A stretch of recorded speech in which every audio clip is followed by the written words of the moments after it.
Good evening and welcome to the Town of Belgrade Planning Board meeting of August 15. It is we're out of 6 p.m., 6:05. And we're going to start with a call to order and a roll call. At the board tonight, we are sitting Mrs. Penny Morale and Mr. Nick Sakaro and Mr. Peter Surgeon, Mr. George Seal and Greg Alexander and our CEO Hans Rasmussen and myself, Sarah Langet. I will invite the audience to introduce themselves and state their purpose to be here at the meeting.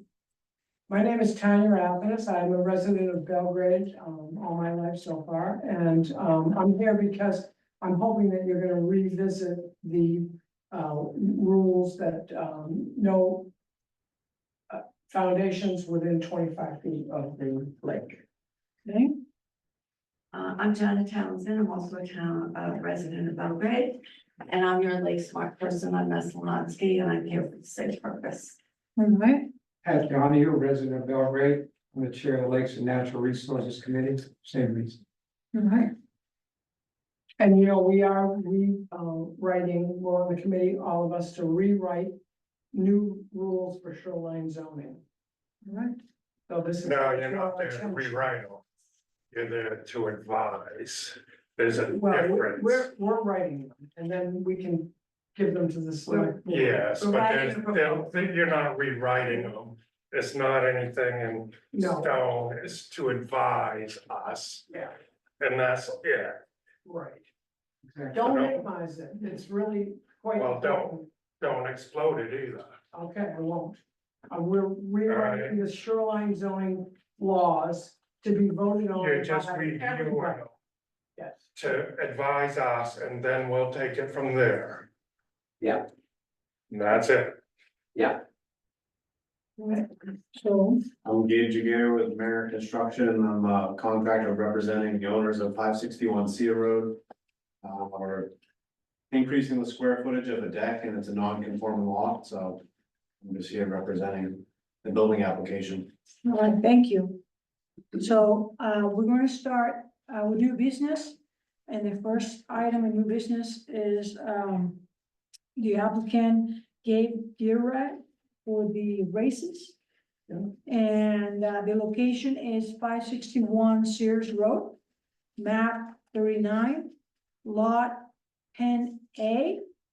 And the purpose is, for shoreline zone ordinance to expand a deck on the side of the camp as he stated. So with that, I will open the floor for the board to, for discussion. Question, where up on Great Pond is it? In Pinkham's Cove, Pardon? it's on the southern part of the lake in Pinkham's Cove. Okay, the southern part, right down, okay, so we just going down the road. Then coming down in the southern part, you go to the right or the left or what? Well, you go up like Route 11, if you're going to Oakland, and Cedar Road is a camp road out there. It's the most like southern easterly bay of Great Pond. Oh, okay. Oh, It's not near downtown or anything. It's right here. So Pinkham's Cove is like a Okay. finger, Put a mile in, about a half mile in, this is the beginning of it. okay, put a half mile down into the, From the main road, yeah, yeah, probably at least 3/4 of a mile. It's a pretty long camp road. right, okay, I know what it is, all right, good, I got it, sure then.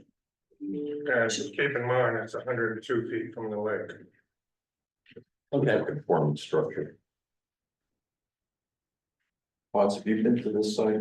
Do you have any input? They're behind 100 feet. They've got a very small camp right now. I mean, even if they're, it's on a hill, so they're really restricted geographically from going forward. With any expansion, they're also limited in the back by the right of way is maybe 30 to 40 feet from the back of the house. So this side expansion of the deck is kind of the only option they've got. It's a 50-foot wide lot. So. And it's kind of going in. So I What was that? don't think they're asking much at all. What was the last thing you just said? I said it's tough terrain. Oh, touching. Yeah. They said something about a drain. Yeah, there's an existing deck already there, and we're just expanding the size of it a little bit. The owners also inherited a platform down by the water that's non-conforming, and we're removing that. We're taking it all out, so. To kind of make up for that lost space, they want to add a little bit on the side of the camp. But all remains within, outside of the 100-foot zone. So in the past, I read the whole application. And I'm gonna proceed with that, so the public knows the details of the application. So the applicant, as I said, is Gabe Gira. Jagir. Thank you. Sure. And the owner is Jenna Graces, okay? And a specific location of the property is 561 Sears Road, the same map 39 lot 10A. And the name of the lake where this is Great Pond. The current use of the property is residential. Proposed construction or change in use is a span existing deck on the side of the camp to 12 by 22. And so it will require a demo of the old deck. The septic sewer disposal system, type and capacity is a septic for 2 bedrooms, 750 gallons, built in 1995. Personally, the number of rooms is 2. And the bedrooms that are gonna be added with application is 0. The purchase of the property happened in 12/20. The total area is 275 by 50 feet, which totals 13,750 square feet. And the area within the shoreline zone is 250 times 50 feet, so it's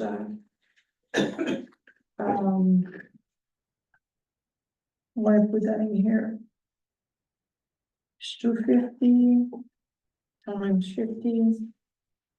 It is 12,500 square feet. The square footage of unvegetated surface within the shoreline zone includes all structures, driveways, parkings, walkways, and patios is 1,500 square feet. The total area of clearing openings of woody vegetation in square feet is 12,250. Total number of structures in the lot is 1. The present structure square footage is 684, and the proposed structure square footage is 840. So, I think it's a very straightforward application. Any other comments from the board? I have a number of questions, but Sure. why don't others go first, Nick or Pete or Craig, Kevin. But you're representing the landowner, right? You're not the landowner. One thing that I noticed that's missing from the application is the ordinance requires you to have a letter of authorization allowing you to represent the landowner. We don't have that in our application, at least I don't have it in mind. Do you have that on? No, I didn't require it because I did meet with the landowner, the whole party, so I'm being privy, I forgot it. Yeah, so we'll need that for our project file as And I can give you documentation the that test. you're duly authorized representative, if you will. Okay. We could probably handle that as a condition, I would think, Mhm. before the start of construction. Okay, yeah, I can email that over tomorrow. That'd be great. Some of the other questions I have to do, include, going through your site plan, what's the scale on that? I couldn't figure it out. You're not there, I don't have a copy in front of me. I think it's 5 foot square, isn't it? Well, in some places, but in other places, it looks like it's not. That's the one from the septic system. Yeah, it's not specifically the scale, I just drew all the dimensions of the increased size of the deck that we're doing. My primary concern, because I assumed it wasn't scale. And by the way, if you come in again, it's required to be to scale, among other things. There's quite a bit more information required than what you presented here. I'm not gonna make an issue out of it, if we can resolve my one concern. But, in the future, we probably would reject this drawing. Okay, I'm sorry about that. The only issue I have is whether this meets the 10-foot setback from the abutting property line. Yeah, And I can't tell that from this drawing. the abutting property actually just got surveyed because it's going up for sale. Mhm. And it will be 12 feet. Well, The edge of the new deck will be 12 feet from the property line. so I was wondering if on the site, the original site plan which Hans has, like, if you could indicate that on that, amend that drawing to indicate that and initial it and date it, please. Sure. And that way, there's no question. Because that's the minimum requirement in the ordinance.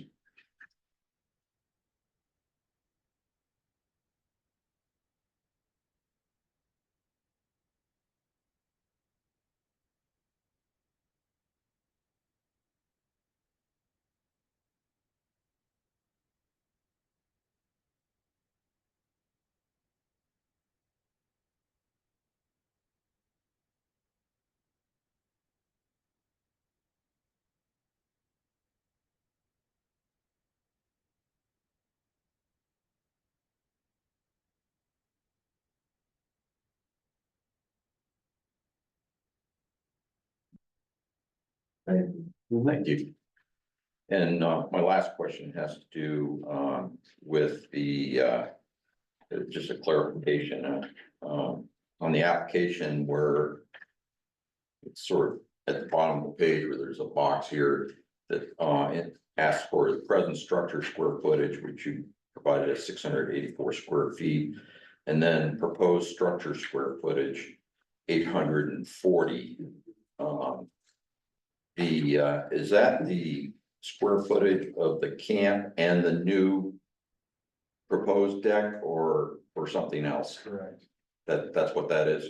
Yeah, that's the proposed new square footage. Okay, Okay, so Minus the current deck. did you subtract the current deck? Yeah.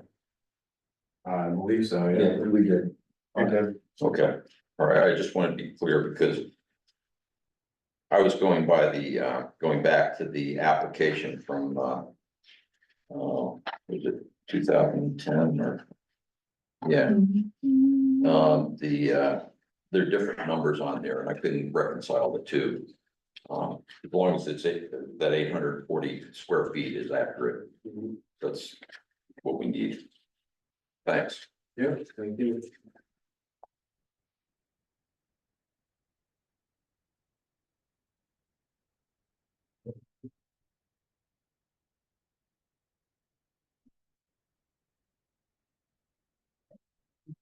Yeah, it's gonna expand off that.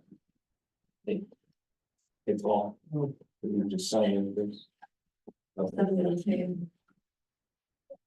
You have, you've done them. On the money. Hmm. I double check if it's on the money, it's right aside. That current deck is, the existing, it's 6 feet wide, right? 6 by 8. Right? 6 by 18, yeah. Oh, I see, you have it crossed out. Yeah. Blow up this way. Oh, yeah. That's a couple. Place the post. Well, So it'll be. Right, yeah, Yeah, that's the proposed. They come off 12 and go back 22. What I did, the old deck is 108. I Yeah, I just subtract, did the math, that's right. subtract that from 684, Yeah, if he didn't subtract it, it would be 948 total, yeah, but and then, so it's 576 plus 264, which is a new deck, and it's exactly 840. Yeah. So we're good with the math then? Yeah. We take it further into that. Any other questions? So, I guess I don't need to, we don't need to vote on this, to go with the finding of facts and conclusions law. So, how you pronounce this last name again? Jagir. Jagir, Mr. Jagir. We're gonna proceed now with what we call to be the findings of fact and conclusions of law. So basically, this is a procedure that we go through in every application to have the board make a statement that your application be conforming with all the ordinance. And it's just gonna take about 10-15 minutes, just bear with us. Okay. It's a legal requirement. So, can I hold your pen, the pen, thank you, I only red pen here. All right. So, findings of fact and conclusions of law, the applicant name is Gabe for the rices, and then the applicant address is 561 Sears Road. Map 39, lot 10A. Findings of facts. The applicant on date applied for the shoreline permit with the span of deck on site of the camp. That's the details of the project. The application was presented to the planning board on 8/15/2024. And these findings of fact and conclusion of law were developed in conjunction with consideration of the permit application. Conclusions of law. Based upon the application materials, testimony statements, evidence, documents, and other materials submitted to it, and the above finding of fact, the Belgrade Planning Board finds that the project is permitted. The principal structure or use of non-conforming lot under section 14, table 1 in the ordinance, and further makes the following conclusions based on the applicable provisions in section 16D of the ordinance. Will maintain safe and healthy conditions. The board found the standard was met based on PRS,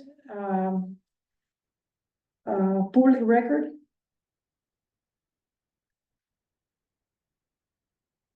And Application submission. application submission.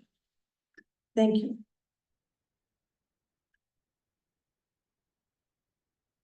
So we're gonna call that from now on PRAS. So, so the board found that it will maintain safe and healthy conditions. We're gonna go with that. Mr. Sakara, yes. Mr. Surgeon, Yes. Mr. Seal, Yes. Mr. Alexander, Yes. and myself, I vote yes, so it's 5 in favor, none opposed.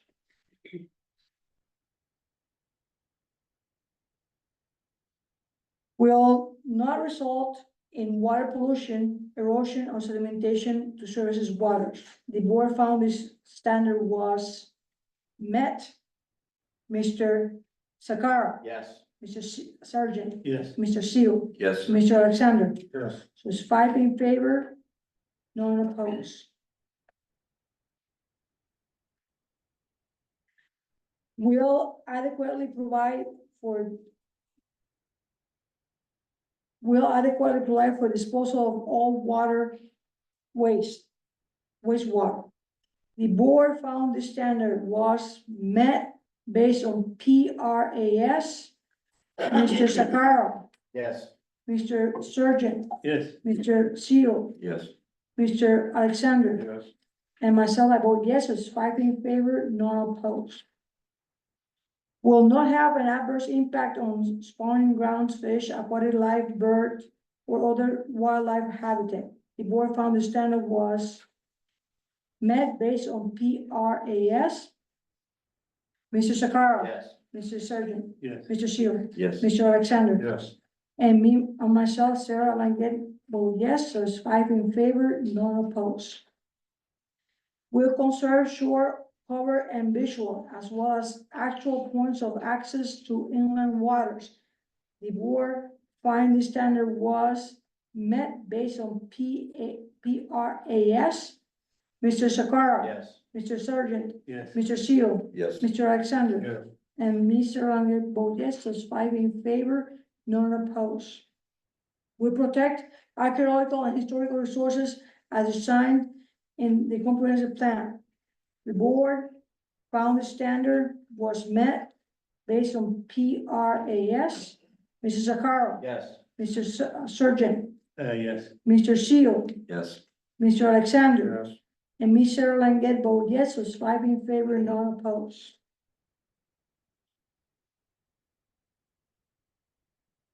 Will avoid problems associated with floodplain development and use. The board found this standard was met based on PRAS. Mr. Sakara. Yes. Mr. Sergeant, yes, Mr. Seal, Yes. Mr. Alexander. Yes. And myself, Sarah Langet, vote yes, so it's 5 in favor, none opposed.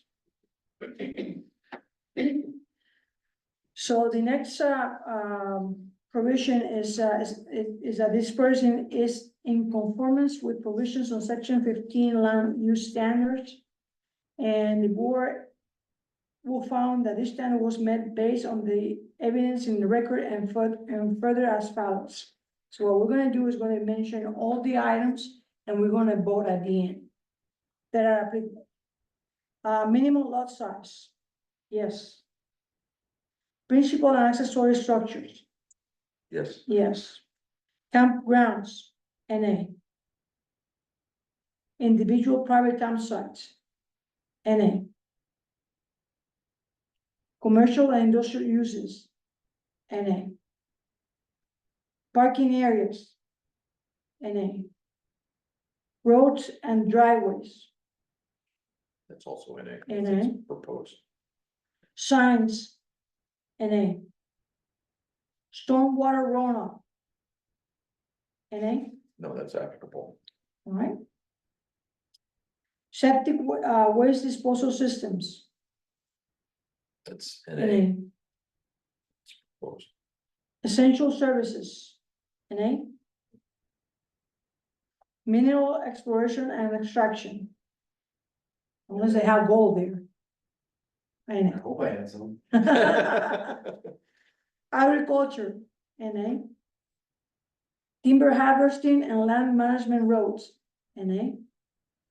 Clearing or removal of vegetation for activities other than timber harvesting, NA. Hazard trees, storm damaged trees or tree removal, NA. Exceptions to clearing and vegetation removal requirements, NA. Revegetation requirements, NA. Erosion and sedimentation control, that's applicable. Shore line stabilization, is applicable. Soils, WNA, Yes, that's in a. I don't think stabilization is applicable. It's got nothing to do with the shoreline. I agree. okay? Anybody else? I agree. Okay. Okay. Thank you. Water quality. Historical and archaeological sites, NA. Resource protection, NA. So again, the board found that this standard was met based on the evidence and record on the following.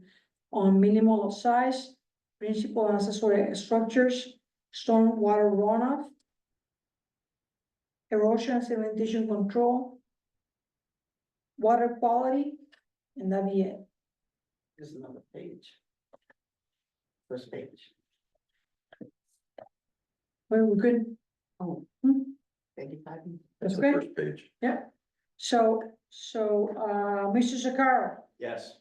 Mr. Surgeon. Yeah. Mr. Seal, Yes. Mr. Alexander, Yes.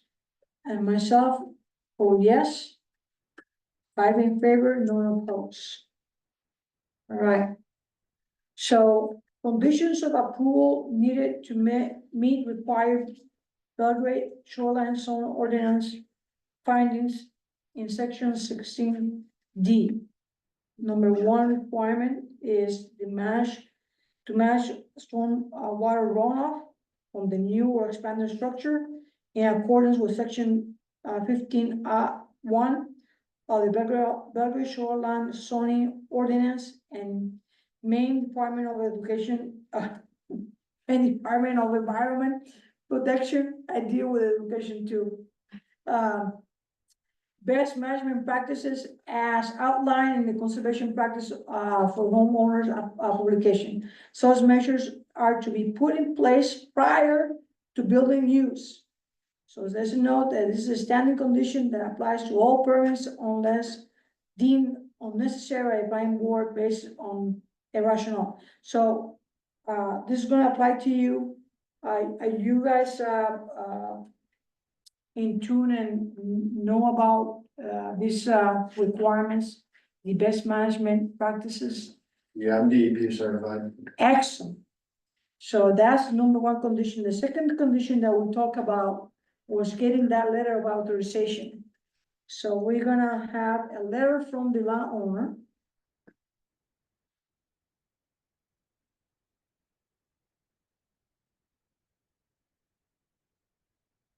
Authorizing the applicant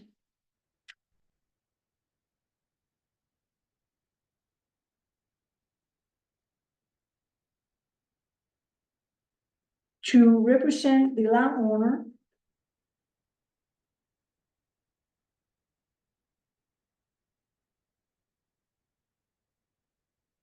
before the planning board shall be submitted to the CEO prior to the start of construction. Thank you.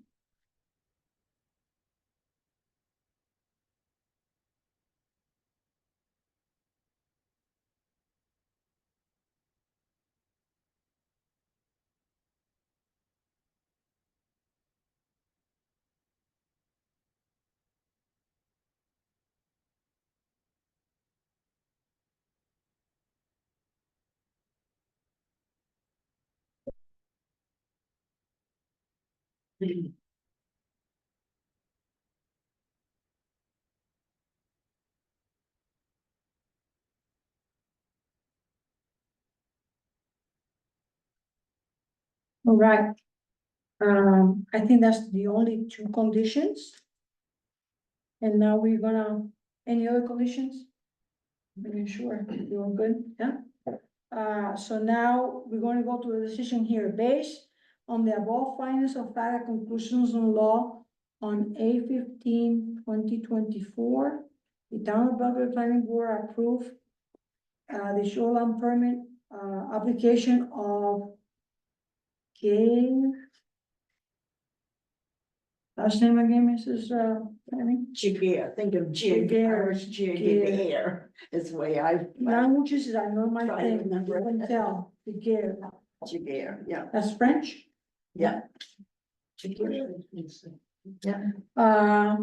With the above conditions at the meeting on 8/15/2024, develop, this written final facts and conclusion of law on remand from the Belgrade Board of Appeals and adopted on these findings on 8/15/2024. All right, so we're now gonna vote for the entire application to approve the permit.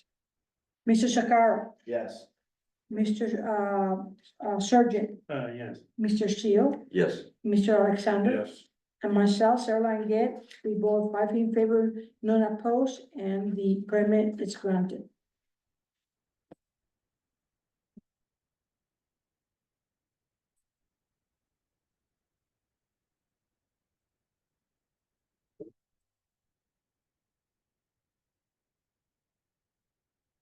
So now we're gonna sign here.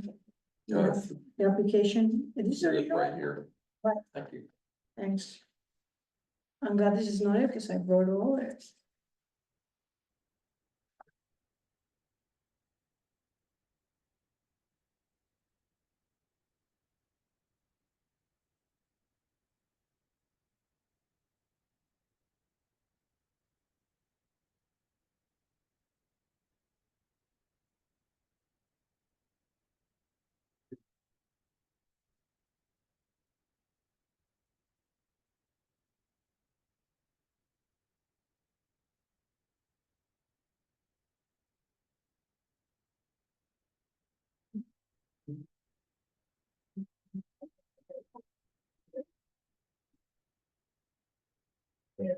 So, now the next, steps will be to, submit that letter. And Mr.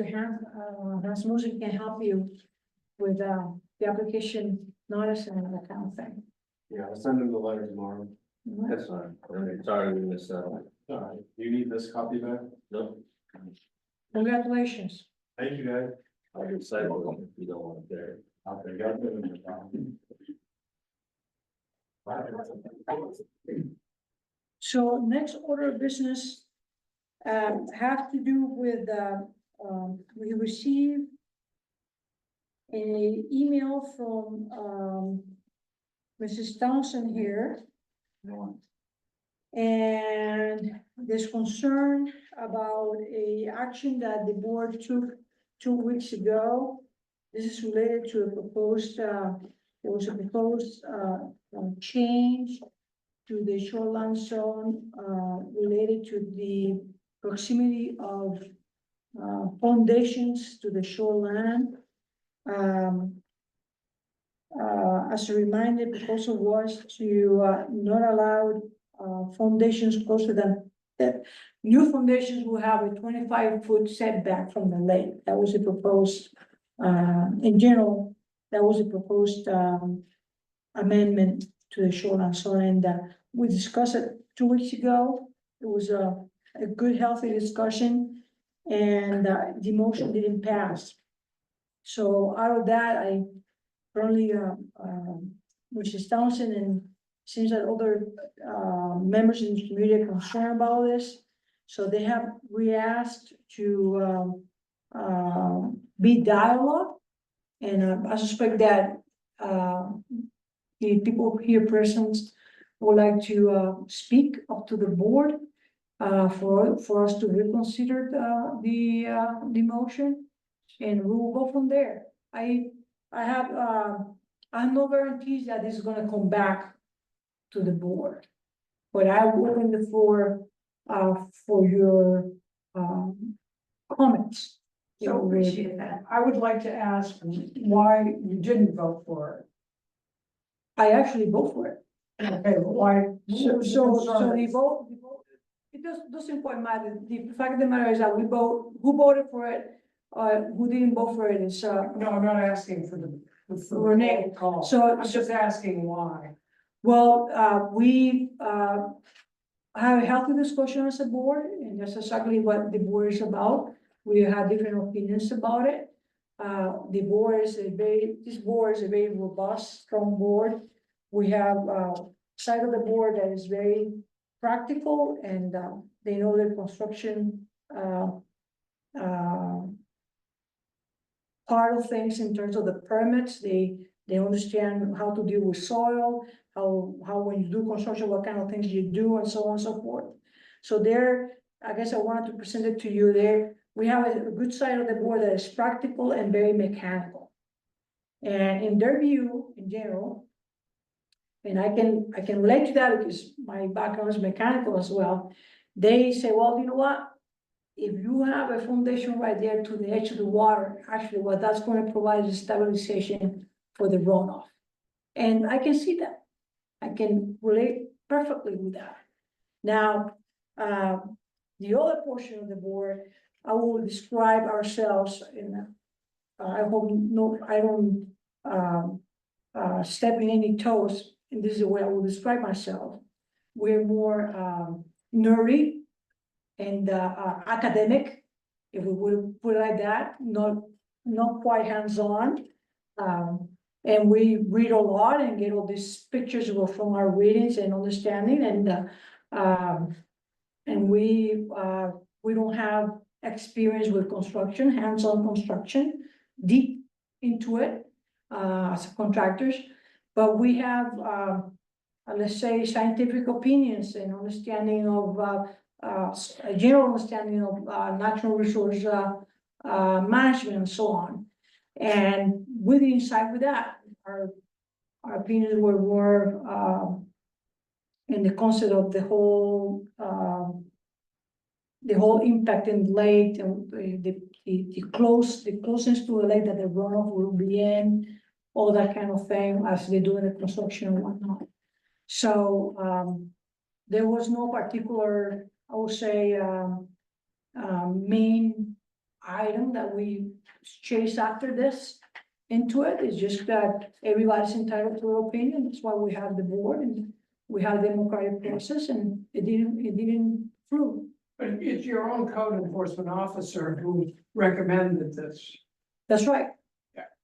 And he is out there looking at what the outcome of being that digging foundations that close to the lake. So So what was he the outcome? knows more than maybe all of you. So, I will have to reframe you, Mrs. Dawson. I open in the floor for your comments.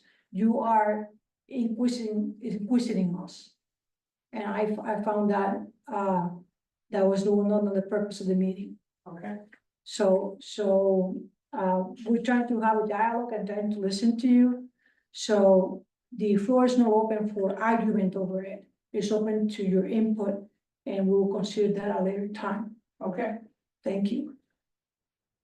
So I would like to speak. Sure. So I'm very hands-on. My job, my volunteer position is to be a Lake Smart person. And as a member of the Belgrade community with many of the other lakes besides Messalonsky, many of the lake associations have put a great deal of money and effort to do watershed surveys. And the watershed surveys have shown, specifically in Messalonsky, because I did that one and I know what the results were, is that the residential homes with no buffer have caused just over 51% of the phosphorus that goes into the lake. So we, through Lake Smart and through our lake associations, have been focusing on what do we know. And by the way, this year we're having all these algae blooms happen. And we're finding, my family came swimming this week. They're big swimmers. They swam all over the place. They said the ground is greener than they've ever seen it. The water, the ground below is greener than they've ever seen it. And we know about what climate is doing. So as a result of gathering all this data, it was, to give you an example of what we do, we go out for 3 days. We visit every single site on Messalonsky, which is Sydney, Oakland, Belgrade, and then we do the larger areas above where the water comes from. And we investigate how quickly is the water rushing across the land into the lake. And our results show that the biggest problem is a lack of buffers. And so we're working really hard to get people to create buffers, and people are starting to get it. In the past, people have cut their trees down straight across them. They have a 180-degree view of the lake. What we've discovered is if you look at a natural lake And a natural buffer, there are 5 layers of vegetation, a tall canopy, a middle story, perennials, ground cover, and bushes. These things create protection from the rain and the sun, Mhm. so that the erosion doesn't move, into the lake.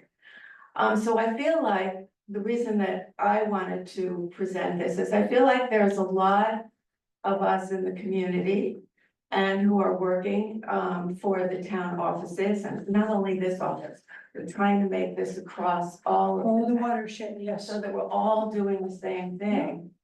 That there be a balance and we all be working towards the same thing. If I'm going around trying to create buffers, but people can build, and we visited one only last week, where we saw what the destruction actually looks like when you build close to the water.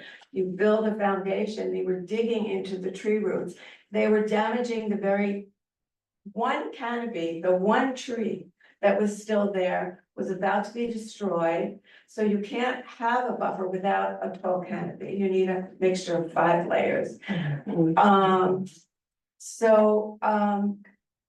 We're trying to make that happen, and it seems like this proposal went along with that vision. And I feel like we need to be talking to one another so that we're all working together to create laws, rules, whatever, proposals that pass, that save our lake. Our lake is, every day, people are telling me, the lake is turning green in front of their property. Then now there's all kinds of green. But we've never seen that to this degree, and so we don't know what's going to happen. And other lakes have spent millions of dollars to do that. We can't even afford to do it on Messalonsky. That was done on East Pond, Yeah. tiny pond, Mhm. millions of Very dollars. shallow, yeah. So we're trying really, really hard to get ahead of this. So my point is, first of all, I feel like this is in conjunction with that vision Mhm. of saving the lake, Mhm. but also that we should be talking to each other more often, all the committees, so that, you know, there's a sea change. In the past, we cared, you know, we didn't know how valuable the lake was. And now we really need to speak up for the lake, because the lake can't speak for itself. So that's it. That's all I have to say. Well, thank you, I really So appreciate how it. did you figure out that 51%? We have scientists who did this with us. I was just a person that walked around with them. And I was a person with a little measurement and with a number, and we measured everything. We took photographs of everything. So they went And- around every spot on Messalonsky. Yes, it was 3 days. amazing. And then they calculated what was going on, and they have ways of doing it. I'm sorry, I really don't know. I am not a scientist. Are these college students or? No, it's not Colby students. It was, so these are the scientists in our neighborhood, Colby scientists, Okay, as well as Jen Jesperson led ours. She's from Environmental Instincts, Okay. and she coordinated this whole thing. She's done them on so several. this was done with the Messalonsky Lake Association? Yes, Gotcha. yes, it was. And Seven Lakes was a sponsor so that we could get grants. So this is a collaboration of a lot of lake organizations and a lot of individuals who live on or near the lake, who want to protect the lake. I just had a question. On the Lakes Association, did you get permission from the individual property owner that you? Yes. Okay. We had to send a letter to absolutely everyone, and we abided by people. If they didn't want us on their property, we did not go on it. Got a question. Would you say 50% or 40% of the people that you sent letters out, did they respond in a positive manner or not? Gave you any good idea on that? Mostly a positive manner. There were a handful. I kept a log of who said yes and who said no. And then we manned people out and made sure that nobody stepped on any property that we weren't given permission to step on. It was an enormous effort. It was very expensive. And it gave us very valuable information, and I feel like we need to to honor it and then act accordingly.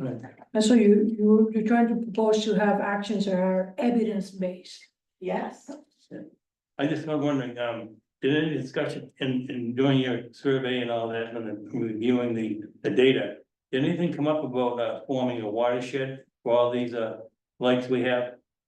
that topic comes up all the time. And- We're having trouble just even getting the towns to collaborate. Right. So, I mean, we're working really hard on our lake, our Lake and Resource Committee. And we've even gotten who to join us. Rome has joined us. I've tried to contact the other towns specifically on our lake to join us, because it would be best if we had rules and regulations that Or went even, all the way around the lake. Okay, thank you. There was also, just to add, this survey that you're talking about has also been done on Great Pond and Long Pond by Jen And Justice. McGraw, Yeah, McGraw. And McGraw, so there's a lot of data. And the data is clear that the loading issue is more external loading than internal loading, phosphorus coming from the lake itself and the decomposition and the organic material Within the lake. decomposing on the lake. So that, and I've been a member of BLA, and it's clear that dirt into the lake is the issue. And we have also tried to, we've had meetings a couple of years ago, Pat, on trying to put a watershed together, and obviously that's a dream. And we'd love to be able to, all of us are in favor of a watershed because everything is connected, as we I know. mean, a watershed district, right? Watershed district, right? right? Like a sanitary district, some Right, watershed. exactly. So I'm curious of how you tell the difference between an internal load and an external load. How do you test the internal load? Well, 7LA has scientifically made these determinations. Oh, They right. take samples from the And bottom. take samples. Yeah, no, they take You borings. take water samples, the Goldie in Great Pond take samples and are able to determine. We didn't know for a while that it was all to emphasize external load, and now we do know.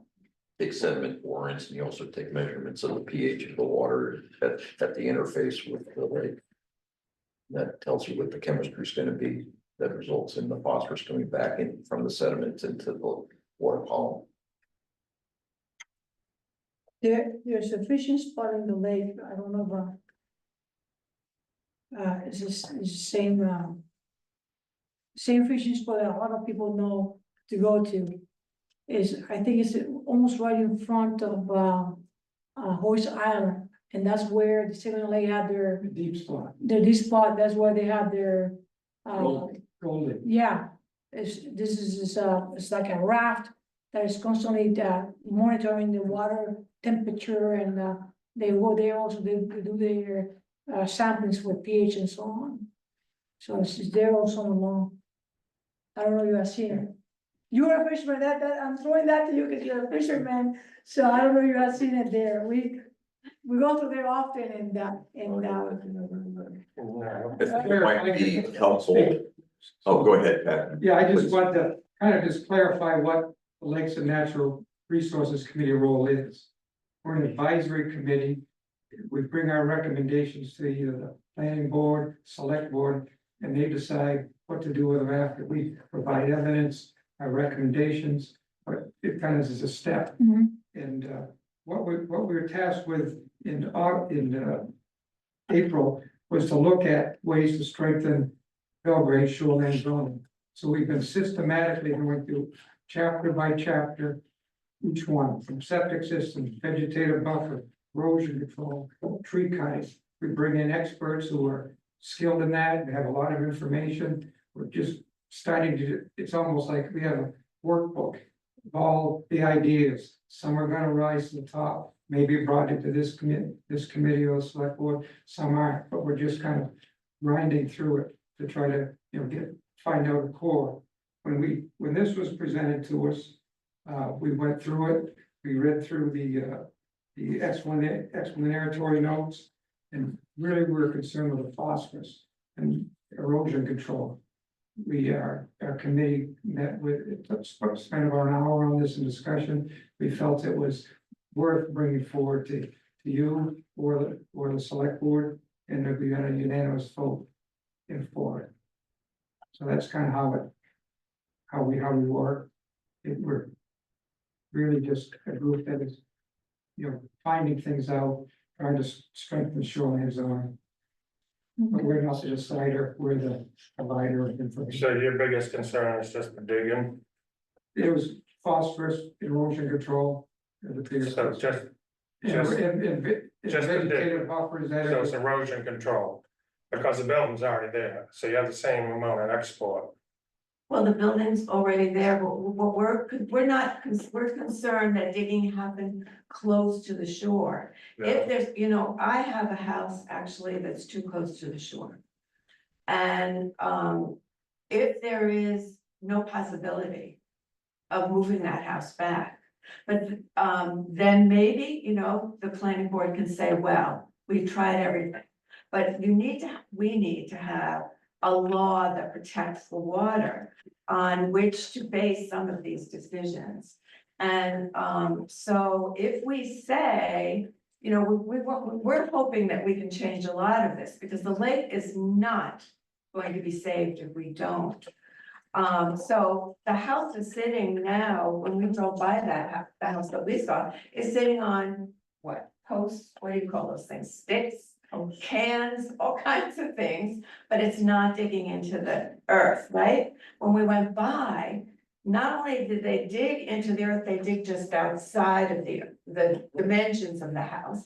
And there was a tree right there, and it was 8 feet, I might be wrong about that, from the lake, very close to the lake, and it was the only one of 3 trees. But the tallest tree in the area that provided the canopy, there could be room, you could move this house different So- ways. One storm, well, if you can move it, then that's what we do. If Yeah. you can't move it, then we're not gonna penalize the landowner for a tree. When You're one not- storm can take out 12 trees. Yeah, but the And roots are gonna, One are gonna second, die. it's no, not, wait, that's wait, not wait, it's true. not for a tree, it's for Yeah. the lake. So what I'm saying is, I'm not saying say no, I'm saying let's have some strict regulations to follow. Right we now, have strict every- regulations. do we have something that says you can't build a foundation within 25 feet? Why would we do that? Why Because wouldn't that's. Because you're penalizing people, when I'm looking around and I'm seeing trees blow over all over the lake, I live on the lake as well. Mhm. I'm on these lakes as well, I'm a Belgrade native as well. Mhm. And I watch, you already have the structure in place.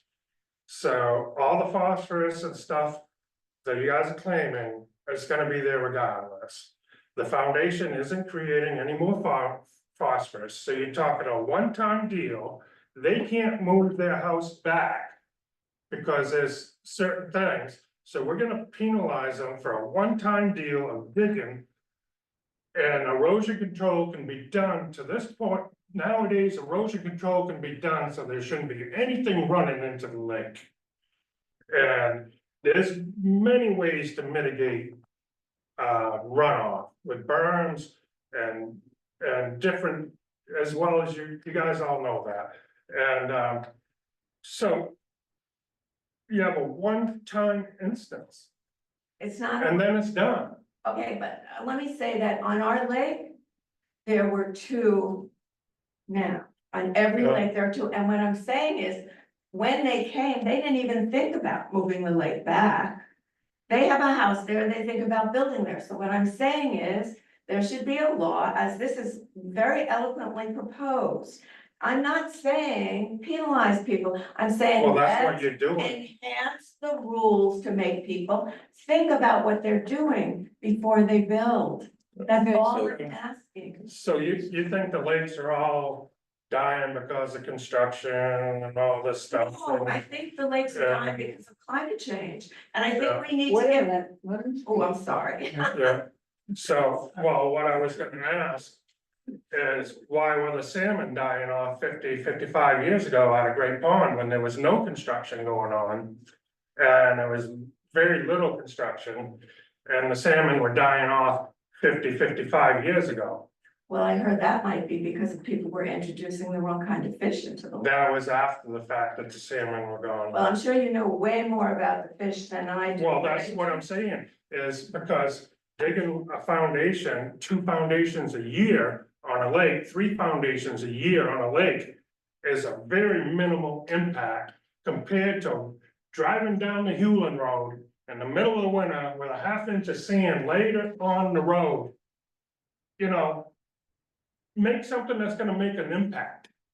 That's what I'm trying to do. Well, it's a little Okay, business. It's a excuse little me. business. I'm sorry. We're gonna put a timer on this.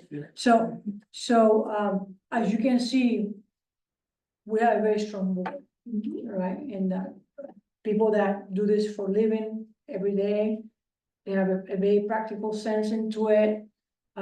You bring in a lot of good information in terms of, the stats and what the scientists are talking about, the chemistry of the water.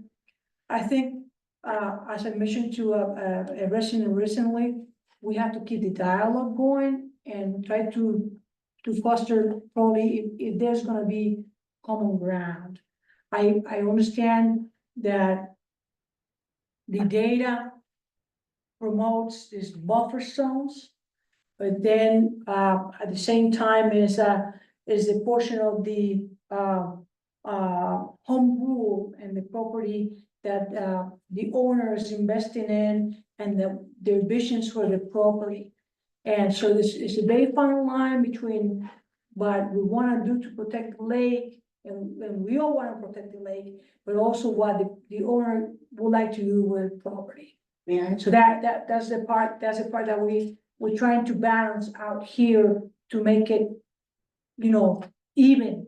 So we would like to have the lake, but we also like to have the owners, be able to, proceed with the property based on their investment.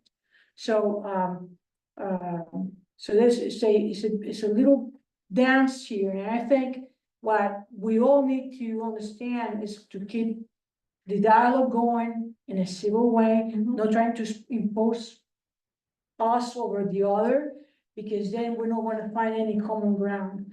But if we keep listening and dialogue on this item, I think we're gonna get to a good spot, because this community is very responsible and very smart, all of us, okay?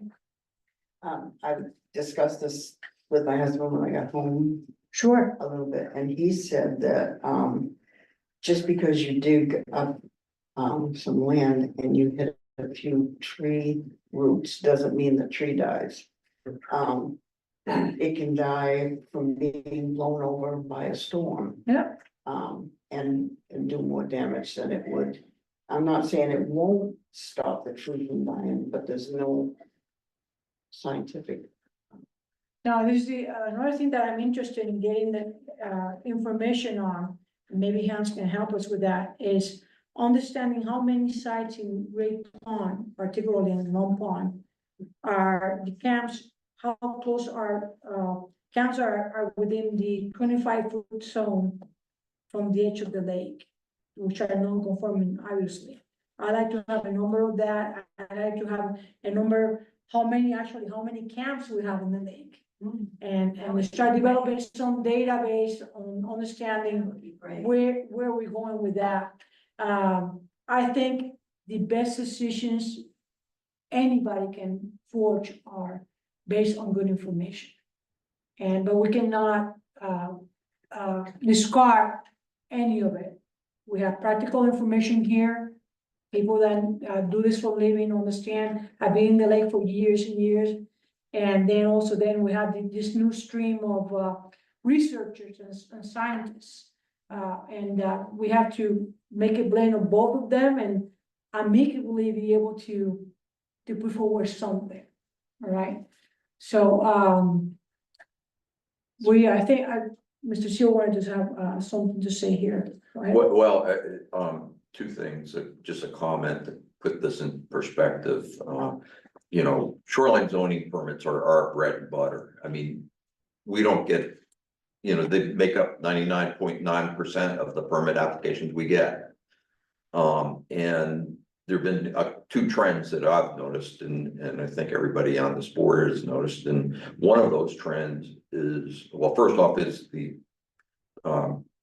sale or transfer of older camps, and those camps being either demolished or those camps being put on foundations and demolished and built, replaced with something new. In each instance, we're obligated under the ordinance, as is every town in this watershed, because it's in the state minimum ordinance, to look at if that structure can be moved back to the greatest practical extent. And there, you know, it's a judgment call, but as Craig alluded to, there are a lot of times that's not feasible or practical or even possible, even if you have more money than God. Because there are boulders the size of Volkswagens, there's a road, there's a septic system, there's a power line, all those things that you folks that live on the lakes see every day. So that's the first decision that we have to make. Can it be moved back to the greatest practical extent?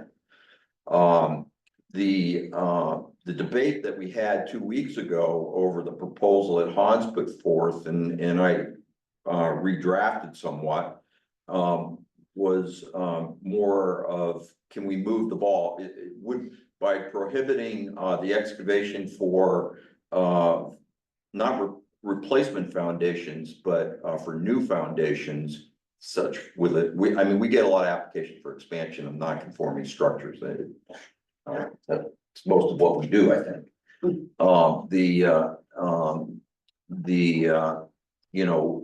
Would that help in terms of reducing soil erosion or the potential for soil erosion? Preserving what little vegetation there is along the shoreline, because there's not a lot in a lot of these lots, not natural vegetation, and thereby reduce stormwater and consequently phosphorus import into the lake. So please do know, by the debate that you've heard either online or here tonight, there isn't a person on this board that's not committed to preventing soil erosion and phosphorus export into the lake. Okay, where we disagree is on the fringes of how to, how far do you go in attempting to minimize that, and what do you get for the regulation that you're thinking about imposing in terms of impact. And I think, which is what Craig was trying to say. And the debate 2 weeks ago was all about that the impact was, one side was, the majority was that it wouldn't be that great, and that people, when they do rebuild a home, hesitate to call them a camp, should be able to have a stable foundation under it rather than being on posts. And also the discussion that we just had about the debate about, what risk does it pose to the existing vegetation in terms of the damage to the roots? It's not definitive. Will the tree die or won't the tree die? Nobody really knows. That's how that debate happened, if you didn't get to see it online. Just for perspective, but I have a question for you, Pat. Do you have a sense of when your committee's going to present to us and the select board a comprehensive set of recommendations for possible amendments to Belgrade shoreline zoning ordinance? Well, what do you think we're about? We're trying to get that in April? Oh, we understand, it has to get to the public on March next year, is that right? Yeah, but Yeah. make that happen, you have. It's gonna be in a lot quicker. Yeah, Well, no, it's a process because it is from that day backwards, I think it's 8 weeks that we have ready to have it finished effectively, before. to put anything before the voters for town meeting in Belgrade, the ordinance has to be in its final form and going to the attorney for review by the middle of January. Mhm. So that information we need to give back to our total board because that will drive our timetable. We really haven't concentrated on it. We've been gathering a lot of information. We've been meeting twice a month. And for an hour and a half, twice a month, and we've had every meeting, usually we have another speaker or witness to. Yesterday, well, on Tuesday, it was an arborist, before it was, you know, they wrote from soils on septics, and so it did really dig into it. But I will bring it back. Yeah. So Chris maybe- Morelli, who was basically heading this up within our committee to try and work toward bring something to you, so we could before March. I don't know if we can divide it up and maybe do partial or all of it, but I think we need to coordinate this effort.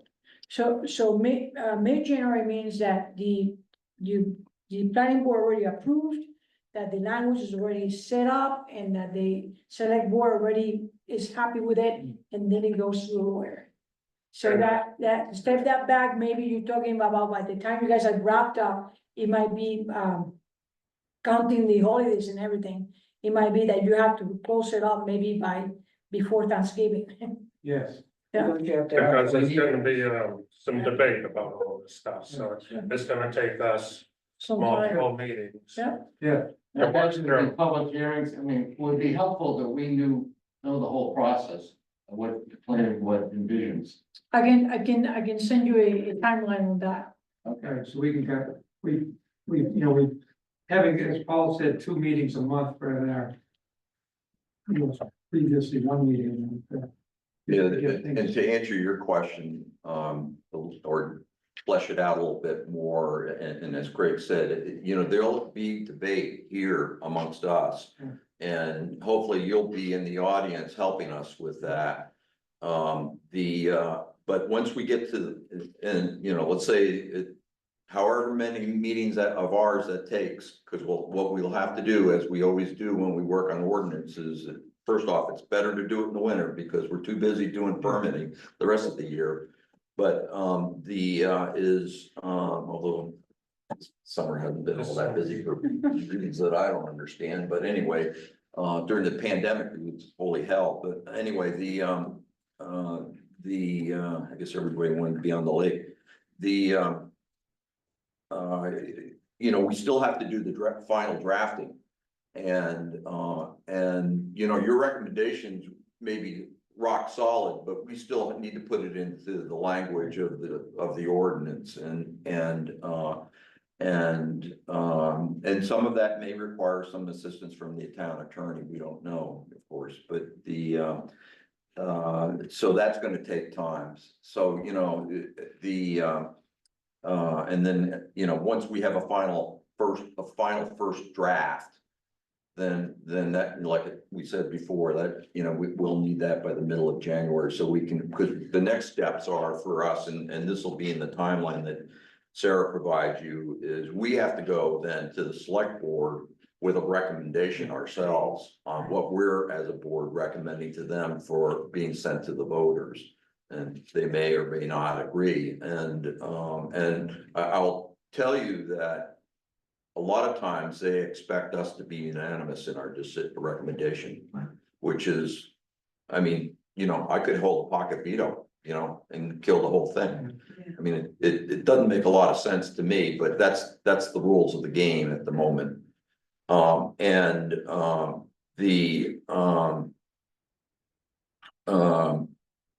So there may be, I mean, we've had ordinances, subdivision ordinance being one of them that we redid several years ago, that we got sent back to the drawing board and had to do more negotiation amongst ourselves to come up with a unanimous recommendation to the select board. So there are things like that happen too, which you can't really necessarily plan for very well, but and then the select board holds a public hearing. We typically, at the front end of the process, will hold a public informational meeting. Whether we do in this case or not, I don't know. I mean, you know, it kind of depends on the subject matter. We traditionally have done that. Whether anybody shows up, good question. Normally, nobody does, but, maybe some of the Lakes Alliance might show up, but it's something like this might draw a bigger crowd.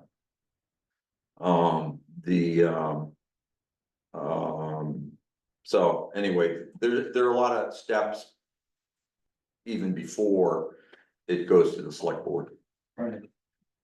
I'd just like to say that, we've been working hard as a committee on this, and it's sort of, the subject matter is dividing, we're spending a lot of time on septic. And we're spending a lot of time on the vegetative buffer, and so maybe we can divide it up in a more manageable way. To present to this committee, your committee. Mhm. But this issue that we're talking about tonight, the 25-foot setback, falls within our concentration on regulating the buffer zone, the vegetative buffer. And maybe we'd like to look at the whole process, and there's just, it's come up because we are considering in limiting, creating a buffer and finding out ways to trigger that buffer to be implemented, because you can't do it retroactively. There has to be a way that this law then becomes applicable to a site. You just can't say, that you can't have 100 feet, buffer and just retroactively, because that's illegal. So we're trying to work this through, and the concern from our committee, which was unanimous, was this was contrary to our policy of trying to now create a buffer. And there's also the optics of this, is that if the public sees, as they're now seeing, certain construction right next to the water, and we as a committee are trying to create a buffer, the optics are not good for the public. And the public is saying, what are you doing? So we're running into that. Perhaps you. That's what you're gonna run into is grandfathering. Yeah. And, people aren't gonna just, unless they want to, you can't force them to do anything any different. So, cause that is illegal, but maybe with some sort of new construction, even with this 25-foot thing, that would be your end to get a better buffer. Right. So I don't know why you're fighting it so hard when that could be your end. And because construction's temporary, that's only a short time. It's temporary and it needs to be back. The house is there regardless. They're not gonna expand in that square foot, in that distance. So. And they have a right to put it on a decent foundation. The issue, I think, is whether the way it is well, what be the rule and what be the exception? And right now, the rule is if you got a non-conforming house on a construction post, you can, as a matter of right, I think, put a foundation under that. And we're trying to change that. I think it should be the exception. Right, So people are buying property, old camps, as you talked about, that they're posts, and they're buying it with the idea they're gonna tear it down and build a foundation and a bigger house, and that's what I think. Well, I can't do a bigger house in that distance, they can't do a bigger. Well, they have, there's a certain expansion to a non-conforming house you can do, right? No, Well, it depends on, you're allowed so much in each distance from the lake, and within 25 feet, you're not allowed any. Okay. If the entire structure is within 25 feet. The other thing that we're trying to do is just make, people are not aware of what's happening to the lake. They are not, most people are not. My neighbors are not, and I'm right there, talking to some of them. So the other piece of this is that visual piece, and also making it aware, and I felt like this proposal was a way to make it aware. We are going to have to take some rights away. We're gonna have to, if we're gonna save the lake. And we have to start thinking differently if we are going. It's not Begin to like that. compare to care about It's not 1960 anymore. And on that same area that we were talking, that we noticed last week, there was another foundation put in and they were 8 feet from the lake. Now, we know that they have to get the equipment in there, so was the equipment almost in the lake? But, we don't disagree with you on the visual part of it, on the optics of it. So Well, the equipment has a long reach, so you can reach out there And and it still would start at the furthest point. work backwards. Would never be So close. no, the equipment wasn't So, almost in the lake. you see what I'm trying to tell you? I do. We need dialogue, we need comprehension of it, not saying we just want everything to be listening to each other. So we have these two guys here on my hand, they're the experts on construction. A tree can take anywhere from 2 to 10 years to die from root damage. And a lot of big trees can take up to 20% of root damage and survive. So it's really hard to prove, to have compelling evidence that digging a foundation, which is not increasing the footprint of the house, it doesn't go much more. I know when you look at it, it looks like there's a lot of disruption going on, but it's really just the size of the footprint. First and foremost, I appreciate what you guys are doing, my family and I. If the sun's out, my wife's on the lake, so anything you can do to help the quality of the lake, I appreciate, and I'm all for it. But with this specific, like if you have a house that's 20 feet back and let's say there's no trees near them. We're gonna tell somebody that you can't put a foundation and would you think somebody shouldn't put a foundation that's 20 feet back from the water with no trees near the foundation? So I'm not opposed to foundations. But this ordinance would tell somebody that was 20 feet from the lake To move with a back, tree. if- Well, we already have that. We're Yeah, already- that's question number one that we have to answer. Move back. okay, Yeah, we So- already have that. They have to move it back. If they wanna put a Yeah. foundation, they have to move it back to the furthest point of the, practical. well, I'm really glad to hear that. Yeah. I mean, that's in the state, I'm glad I came today. that's in Well, to meet DEP's, all of you. minimum ordinance requirements for all towns. Whether they adopted an ordinance themselves or had a DEP impose on it. So every town in this watershed has that requirement that they have to live up to, every planning board. And that's the first question we have to answer when we get an application of the sort that we're discussing. But as I said earlier, the unfortunate or reality is that many of them cannot be moved back significantly. I mean, certainly, I don't know that I've ever seen one that could be moved back to the 100-foot setback. It just isn't possible. Too But many if they could, they obstructions would, and right? other things. Yeah, So if they if could, they they would, could, yeah, they they'd have to would. go back. They'd Well, want- and we would have to require them. Yeah. But right. even if we didn't have to, wouldn't most people have common sense enough to know that they should move back? You have a higher opinion. I know. You, the kind that I do. Now, That's asking a lot. I think Mr. Sergeant wanted to say something. Yeah, I just think, in your committee there, have you thought about contacting other watersheds within the state of Maine? A lot of these lakes, they do have watersheds.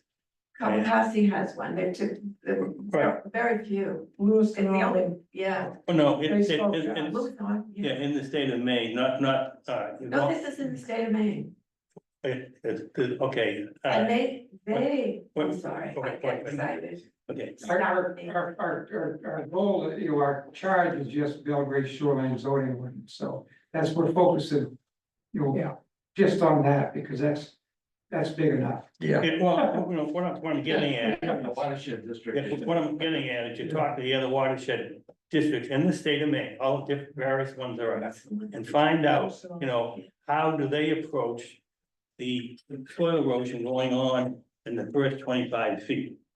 They've done it before, they've done it, and, so you're reinventing the wheel here, so rather than reinvent the wheel, see what's going on with the other watershed going on. We don't have a watershed. Well, I think looking forward in the near future, we need to have a watershed so we can have regulatory powers, right? That's very important, I think, personally, but so aside from that, find out what the other watersheds are doing, how they handling the language you're talking about. And try to incorporate into your recommendations. That's all I just wanted. John Lacy. We did do that, and they have very strict rules for their watershed. Because they drink. They drink their Public water is So they're the mandating lakes. all of these things that we're talking about. Right, okay, and that's good, because you can use their language. In this, and what you want to come, and your point, to make, what you want to do, you can use that kind of language they have. And it's easier for us to comprehend it and get it over to the selectmen and to the public, because they've already gone through this process of the first 25 feet, so. That's all I'm saying. The big problem that we have here is enforcement. You only have one code enforcement officer. And John Blaze met with us and talked to us about the Lewiston, Auburn Water District and the staff they have. I know they have an ability to do more than we have. Right, and that, I understand that, and that's why we're gonna, think if this group you're talking about needs to get more serious about developing a watershed for the Belgrade lands. That's how you're gonna really handle it.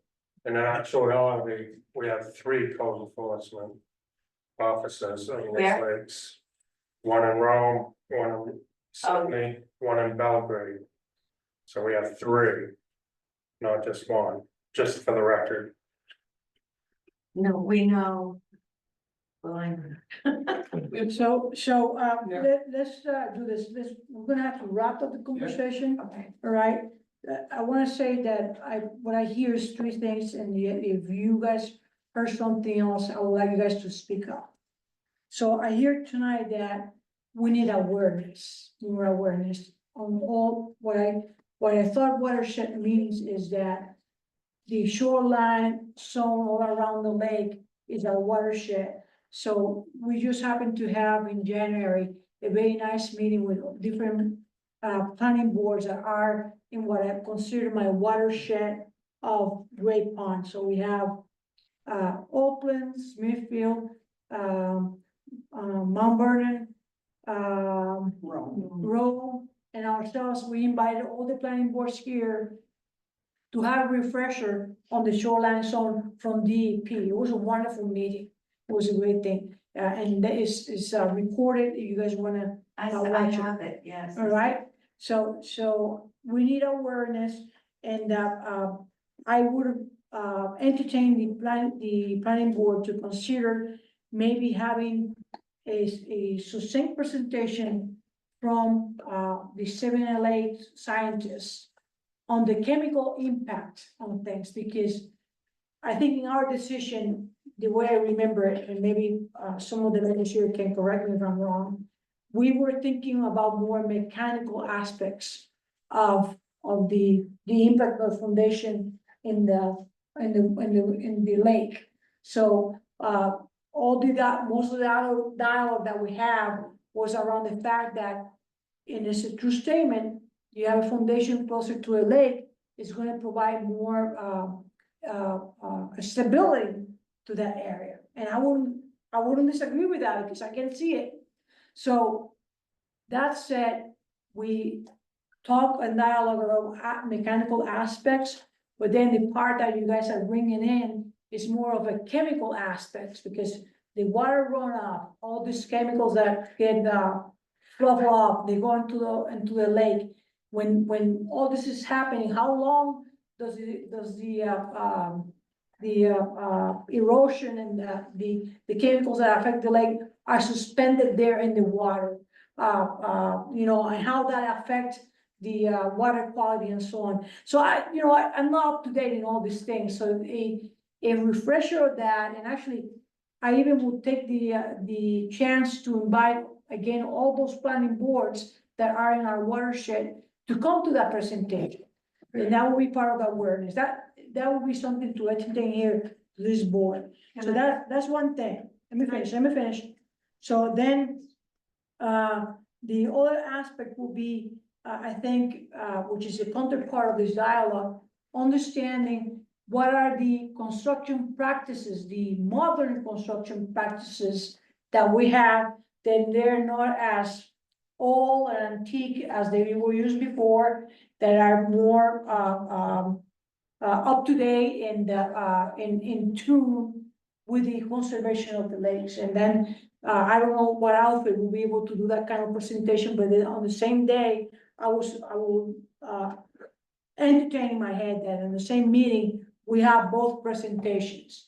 And that will span the dialogue and the ability to have information, fresh information where we can move on to make better decisions. That sounds great. All Can right? I ask that you expand it though to include the planning boards of the towns surrounding the other That's what she lakes? said. Did you? Yeah, I did, Oh, Yes. thank you, that's great. But I will tell you, sure, right out flat blank, sure. Seven Lakes Alliance scientists lost me at that pep rally when Anthony took over and they fed a line of bullshit.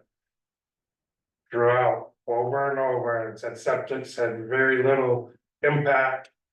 They said, as long as the sand didn't have dust in it on the roads. And they minimized everything that I said and blew it off to the side for their own agenda. So, when you invite them, I have not done Just yet, think- I didn't just say. know Okay. they are agenda driven What's your and agenda? they're not open-minded. What's their? Just saying. So what I would ask, Just in a couple words, what do you think their agenda is? They're, they think everything, they're all about the construction on the lakes is what they're about. They don't wanna tackle no sand areas. They don't wanna tackle no salt areas. They don't wanna tackle what has the impact on the lakes. They wanna pick and minimize and minute sizes of construction and people paying that have the camps. They don't wanna tackle the real problems. I've seen dump truck loads of sand taken out of a small brook right next to where I'm living. Dump truck loads, it's a 20-mile-an-hour zone, one lane road. And they won't do anything about it. And she sat there and looked at me with her bare face hanging out and saying, as long as the sand doesn't have dust in it, it's okay. And that's your Seven Lakes Alliance. And that was when Anthony Wilson was in charge, just took over. So keep that in mind. We know what you're saying. Yeah, It's, because with They all due want, they're respect. trying to take the money. They're all I- money. Time out here. Hold on, by rules of order. The way the meetings run is the chair decides who speaks, Okay. all right? Right. So I usually, the board is very amicable and very, have a good demeanor and, good decorum. And I don't start blocking people because I don't feel like I should be the teacher. But understanding the passion that is in both groups about this topic, I'm gonna have to apply the rule. Alright. So that said, I think Mr. Sakara was in first to. No, that's, I'm good. You're good. So for, next, it will be, the lady here in the middle black, and then Paul, and then we're closing the conversation. Okay, Right. I just wanna make another suggestion. Jen Jesperson, I'll get you the name of her organization, is an independent Ecological Instincts. Is an independent person. She's run all of these watersheds. She's big on septics. She's amazing on septics.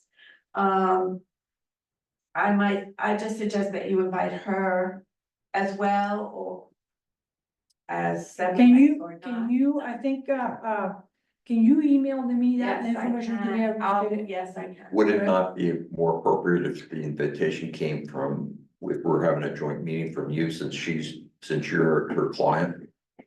Are you saying I should ask Jen? Yeah, the lake associations are her clients. Yes. Yes, He does the planning.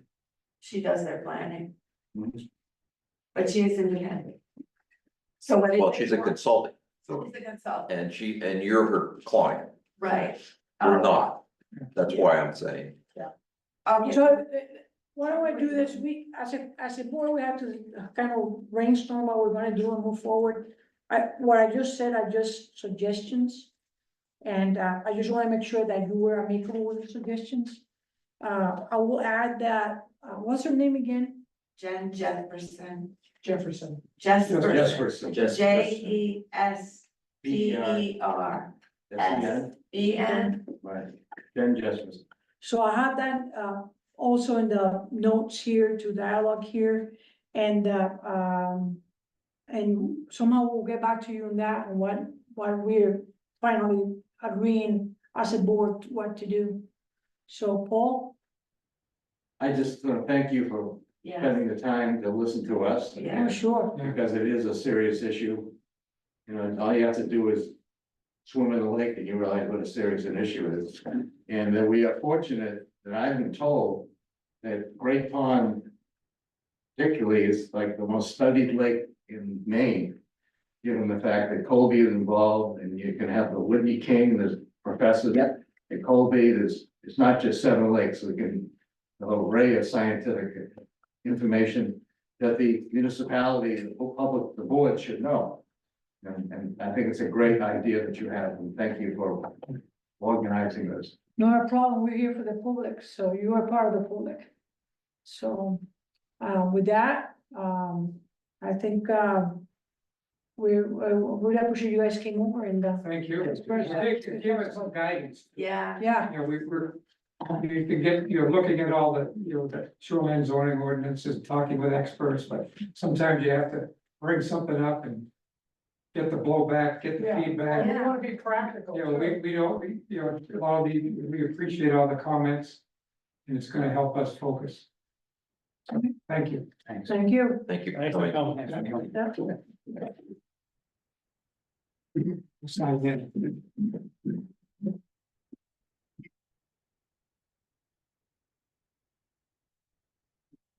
Good night, everybody. Good night. Thank you for coming. Yeah.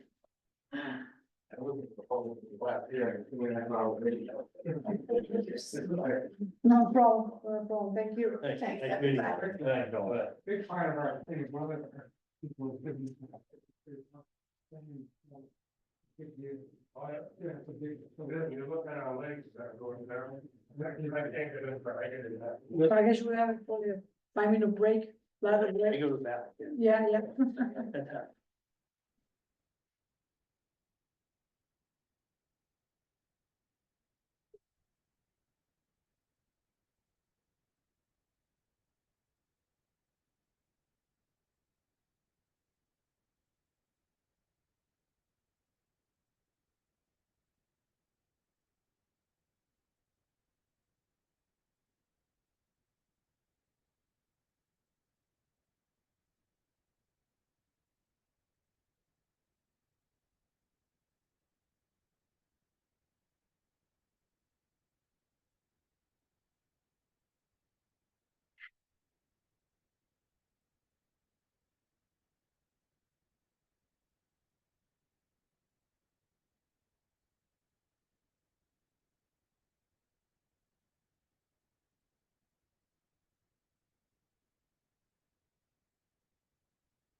Maybe they did it on the windows, so. They won't put us up. A real dispenser. Cost $45. I've asked them, they what, they're on, I said, where's the dispenser? They bought a wire. Kitchen stuff. So, they're probably good times. What's that? Hey, that, like, oh, oh, I think. See, that's exactly what it is.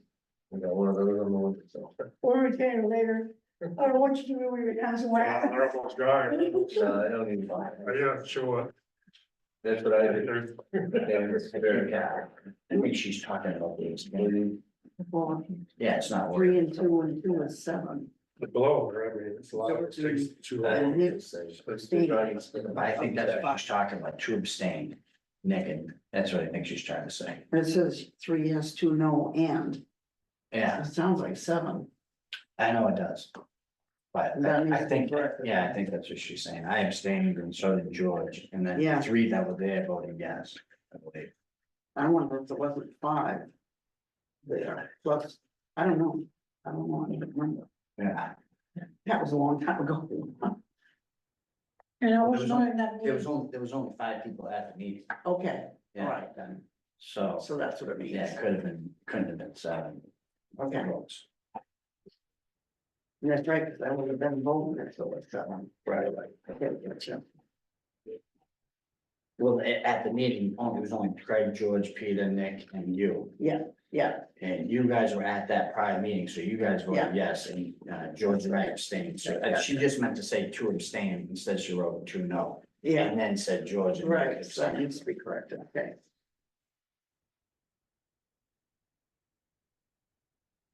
My George are searching, now talking in the bathroom, huh?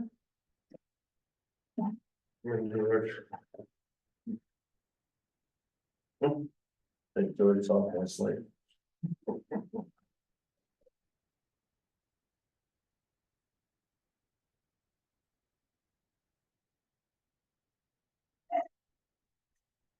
Peter, Peter nominated you. Yeah. Thanks.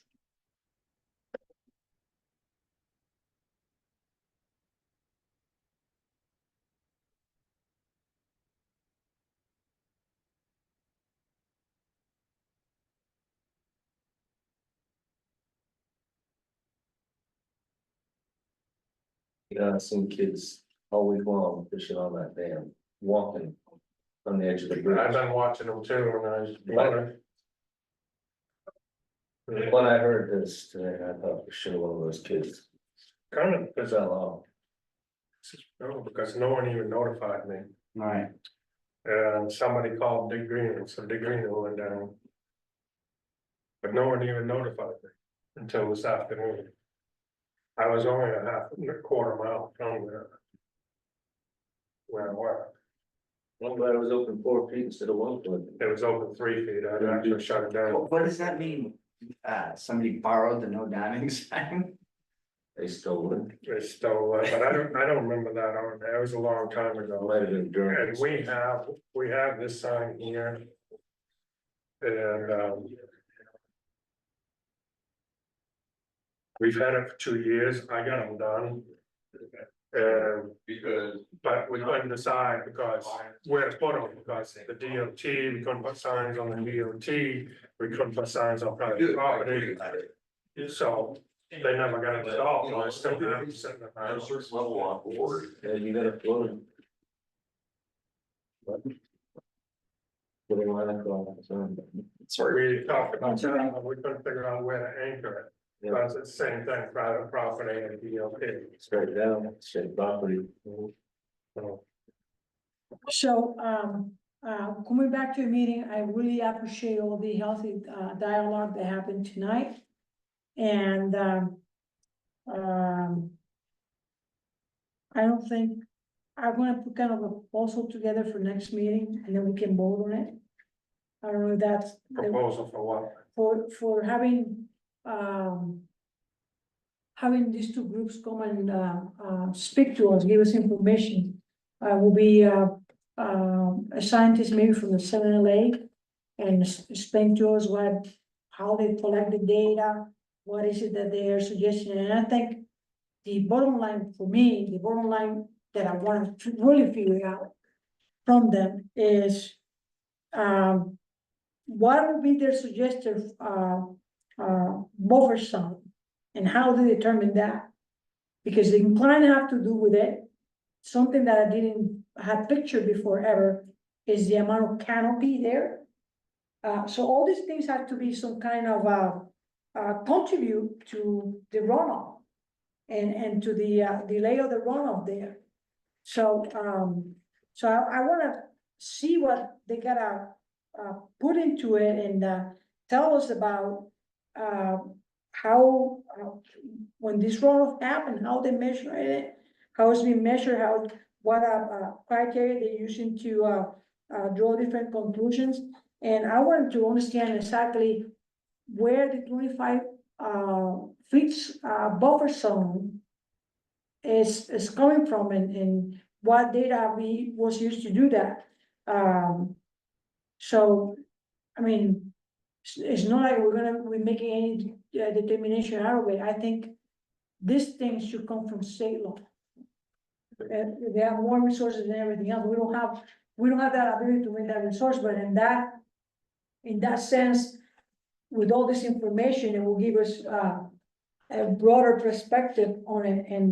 And I really will invite everybody on the board just to accept all this information open without previous restraints, to just to welcome them and have them come and have their say and provide information, and then we can sift through it. So any previous poor experiences that we have with the group or so on, you gotta understand that the group does turnover. They have a lot of new hires there and so on. So I know from some of us it will be difficult to walk into that zone, but just to listen to what they gotta say, and then we'll move from there. That'll be my opinion on it. I just wanted to know what you guys gotta say, and see where we go from there. Go ahead. All right, and I want this in the minutes as well. I find it very, very concerning that a committee that is supposed to be reviewing our shoreline zoning ordinance and making suggestions doesn't even know our first criteria is to move the place back to the greatest practical extent. I find it very, very concerning. And that obviously they're not looking at our ordinance, they're agenda driven to their own personal preferences. And I want all that in the minutes, please. I second that. So, the only thing I will say about that is that, for the minutes of the meeting judgments, and usually in the minutes, we just need to reflect the motions and how we voted. The last thing I wanna do in this town is to create animosity among people. No, but it was good because they, now they're aware of that, so maybe that changes their perspective. Yeah, Yeah. and, But that needs to be in the minutes, because it's just not the way it's what we talk about, and now it's conversation, and I'm bringing it up, and I want it in the minutes. so you should know, Craig, the minutes are ruled out by certain protocol and so on. But, we'll see how that goes. But, what I would like the board to be engaged and focused with is into taking the information and not to preempt to judgment right off. When we do that, then, we're blocking ourselves with more information, and we're blocking them also, and then what we do is, we create this circle of, he said, she said, he said, and we don't want, when we go in that direction, we don't accomplish anything, because the idea of being here is to form consensus somehow. And of course, there's things that we're never gonna agree on, and I accept that. that's fine. We agree to disagree and we entitled to our opinions. But, let's try to form those and just place them on the edge, not try to force them in. Or make judgments about it. We don't need to, by having the last word, making another person feel, inadequate or feel that their thoughts were not heard.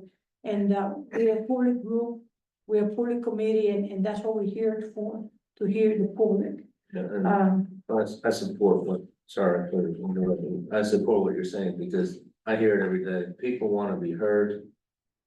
And to them, being heard means they get to vote on it. And a lot of people were furious at the decision.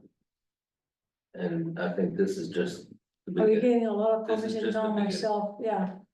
I'll be getting a You're lot gonna of hear more comments in about town, yeah. And Nick, I like your presentation, your numbers, 20% of root loss, you know, the trees can survive.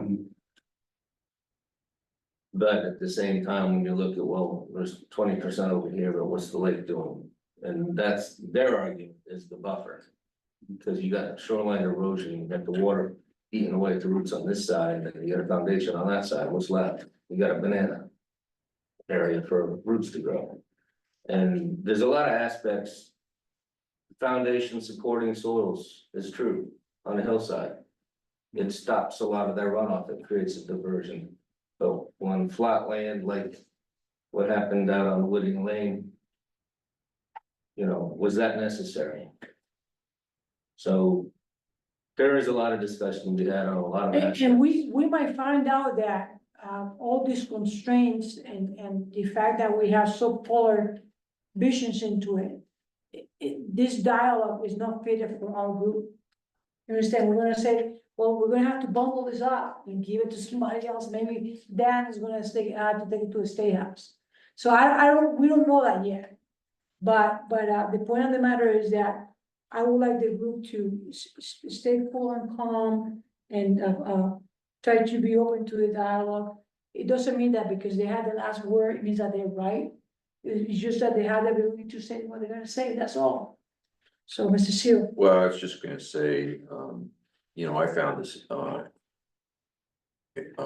helpful. I think it's, a good relearning of the lesson of, that getting everybody outside of their silos and discussing back and forth, is the only way we're gonna understand what they're proposing and they understand what restraints there are on us at, given state law and how we operate.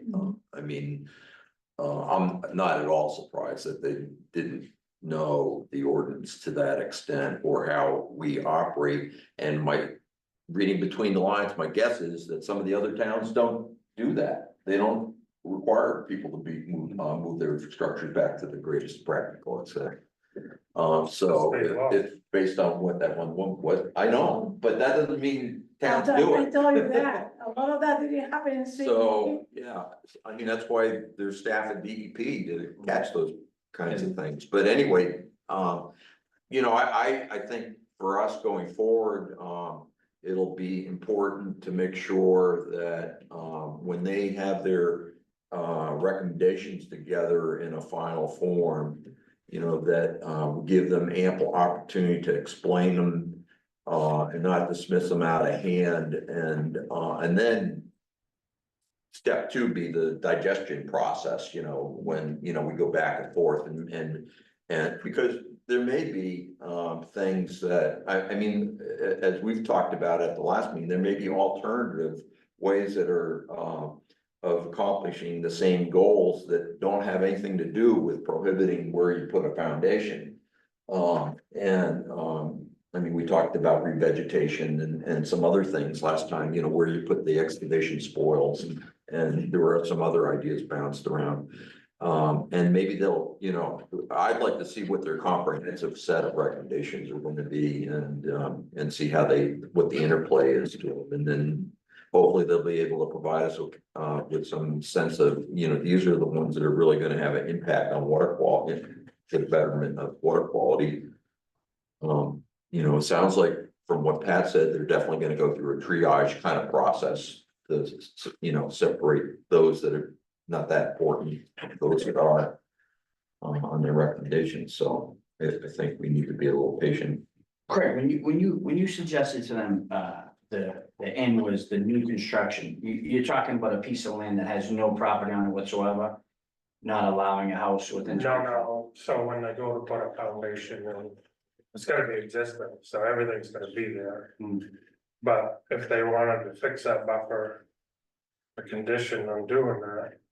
And putting the foundation in, could be tied with that buffer. Yeah, I think that's I, great. I went over my head, say that again, so, So if they wanna create a new buffer, Sure. they can't, because they can't do that legally. they're gonna be. Because it's all grandfather. Yeah.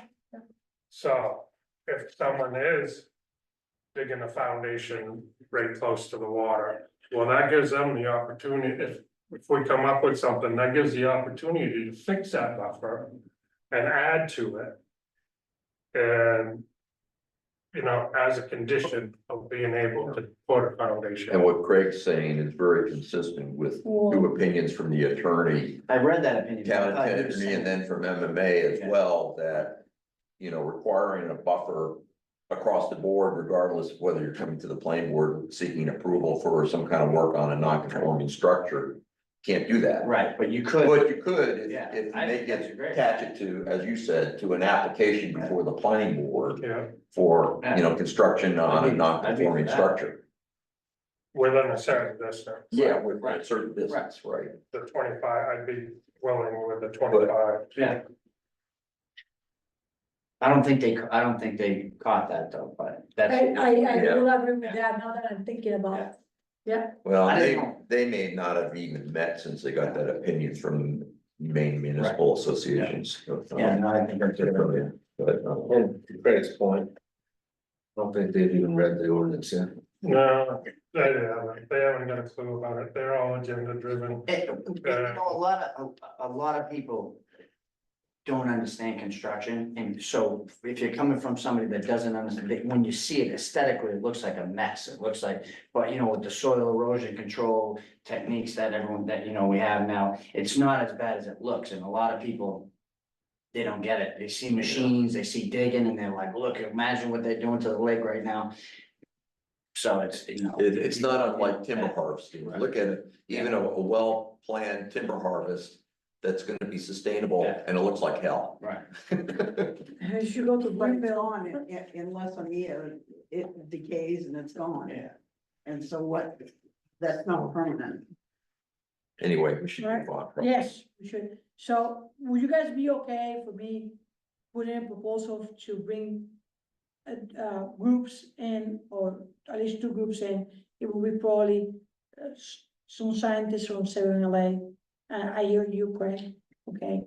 But they're the only scientists that we have in town, right, Yeah, with the latest so, information. so why, why are you depending on them so much?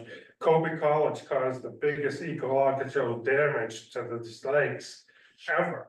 I know what you're gonna say. Craig, Yeah, I They did. did it twice, they didn't only do it once, they did it twice.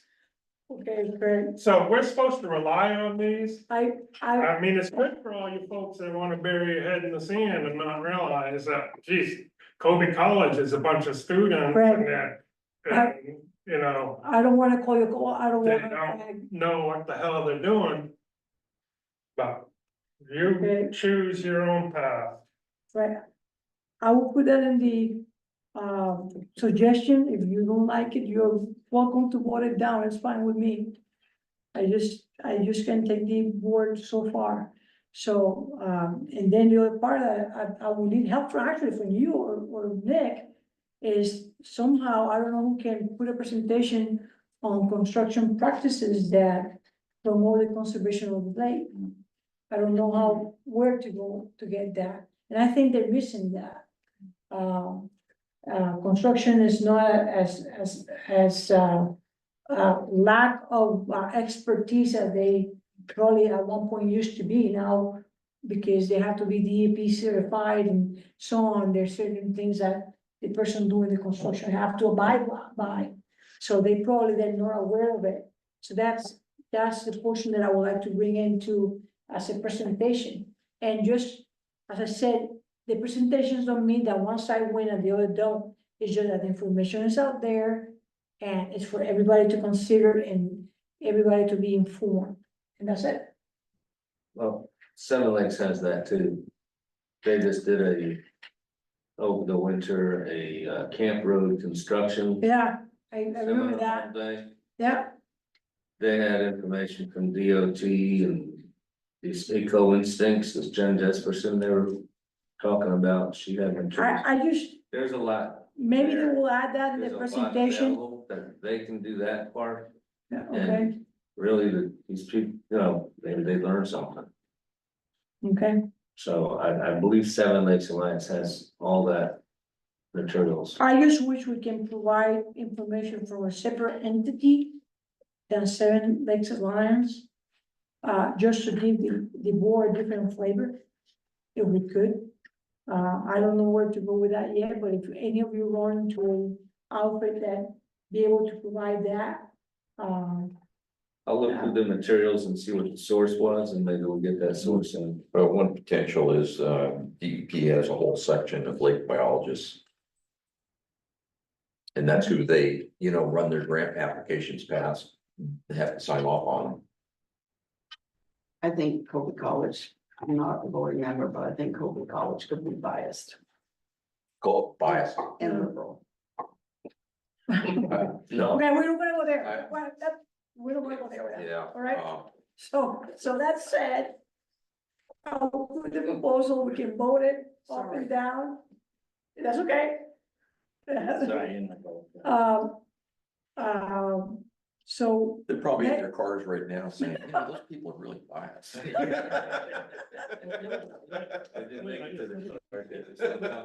hold on a second, Mr. Sergeant. Picking up on what George is saying, maybe we could get, some people from the biologists and the environmental protection come to the presentation and make their little presentation as well as Seven Lakes Alliance.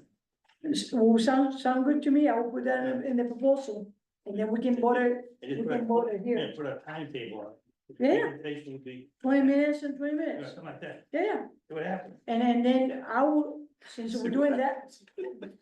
In doing that, I will propose to have, all the other plans board from the watershed come over, right? Right. Any other comments? No, That doesn't have to do with bias. Can't make it work the way you want. Right, so we have an old business here, the list of upcoming tasks. I was supposed to come up with that and I didn't, I'm not compliant tonight. So I will suggest to kick that down to the next meeting. So I'll be ready for that one. And then, now we're going to approve of minutes. We're gonna start with the minutes of 7/18. question, do you need a motion to approve the cast the next meeting, or maybe just A motion to, let's do left my task, move it to the next meeting, you need a motion on, just do it. that's a good idea. With that question, I don't actually know. Do we need a motion to move that to the next meeting? Mrs. Seal? I'll make a motion that we, table, the list of upcoming tasks under old business to a future meeting. Second, All right, voting. Mrs. Carroll? Yes. Mr. Sergeant? Yes. Mr. Seal? Yes. Mr. Alexander? And myself said yes, so it's 5 in favor, no opposed. So that's moved to the next meeting. You can Thank add you. the lake quality seminar to your list of upcoming tasks. We just added one.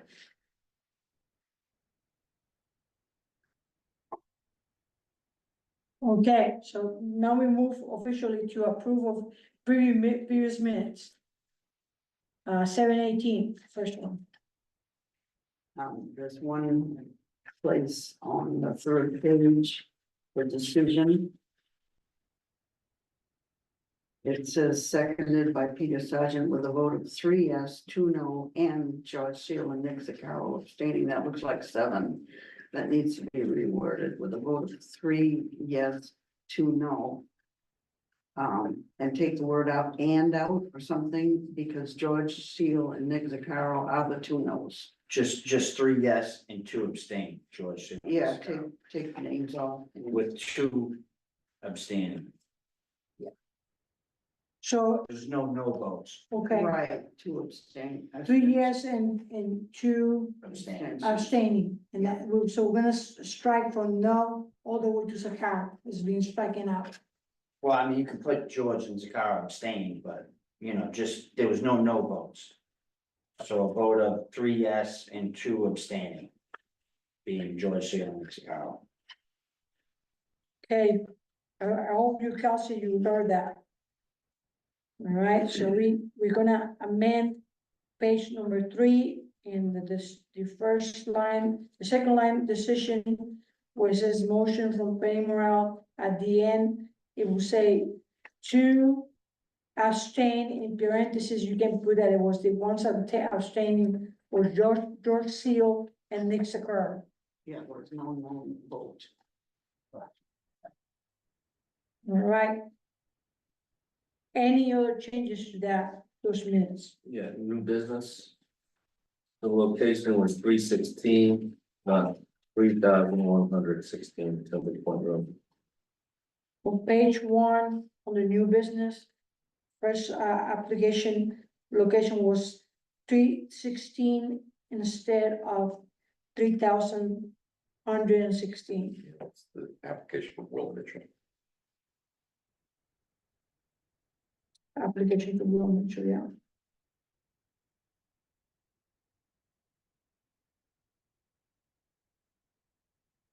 And also under that, it says add a page existing 1.5 car garage and put guest suite. That's SUITE. Not suit. So in that same, And guest suite shouldn't be capitalized. Put a guest suite, SUITE. Second floor. so in that new business again, number 1, for applicant Bill Mitchell, the last line that says put a guest suite. Guest suite will be all in lower case, and suite is spelled SUITE. Correct.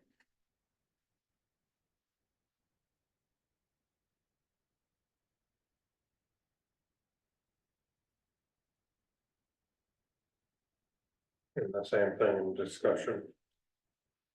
Reference in lowercase. Second line, same thing.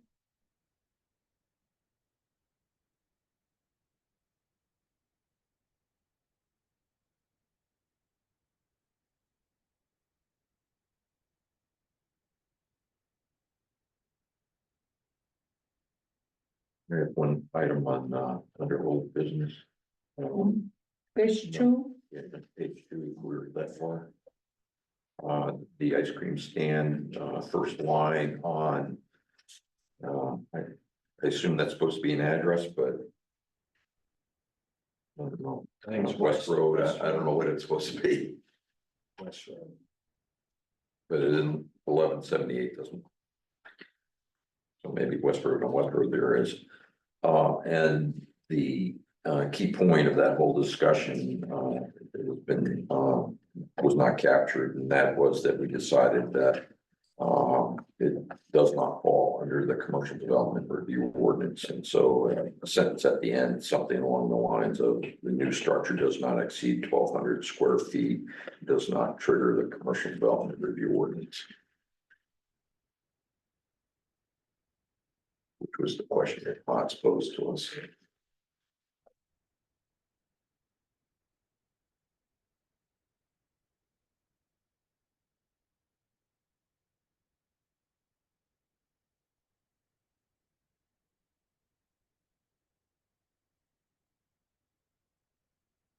right, so any other suggestions?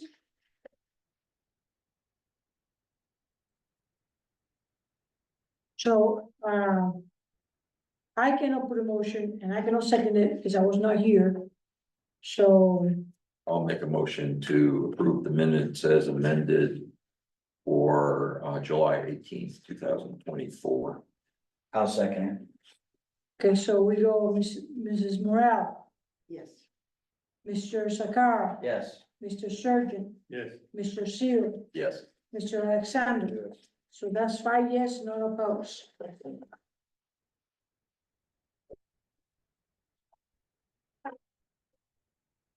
Right, next set of minutes is August 1st. On the first page. Under discussion. Third line from. Fourth line from the end, it says the extensive discussion of where the new shed can and cannot be located by the board members was held. Let me get a complete sentence. I lost you there, Penny, what was that? Okay,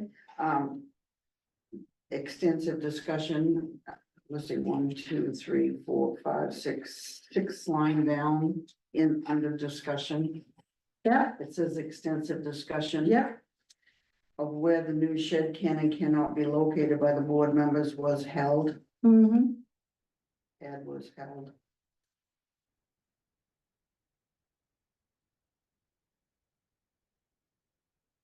And in that same paragraph, next to the last line, Bill Hudson voiced concerns about the location with an S. I don't know that that S needs to be there. okay, Maybe it does because, There was a location. so we'll leave the S on, okay, yeah. Mhm. And then on the next page. On page 2, discussion. Do you follow where I am?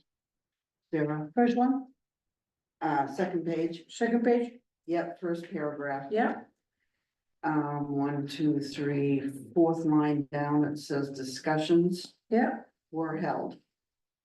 okay, And then the last word on that paragraph. Not affecting the water quality of the waters, should that be lakes?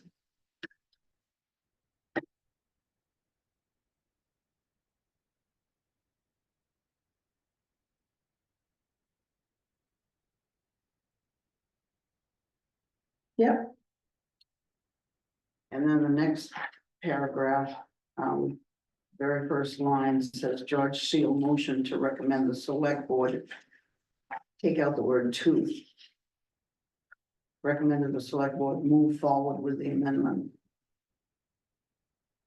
Hope I'm not being too picky, but it just, no, that's okay, that's okay. And you've never worked here with Mr. Baker. Oh. You're that rich? Are We you miss biased? you, we miss you, Mr. Baker. And then, are you all set with that one, Sarah? Yeah, Okay, and under discussion, the next thing. The second line. Says DEP certification, semicolon, the shouldn't be capitalized. The board would like to add, the board shouldn't be capitalized, that's a semicolon. Do you know where I am? no, Okay, discussion, yeah, second line, yeah. I got you, the board shouldn't be capitalized. And then on the third page, Board should be capitalized. huh? Board should be. yeah, well, D, No, B shouldn't, but board should. yeah, Oh, okay, all right, Board is the. Yeah. entity of- I missed that, okay. Good point. He's an English teacher. Are you? No, No. but And then on the third page.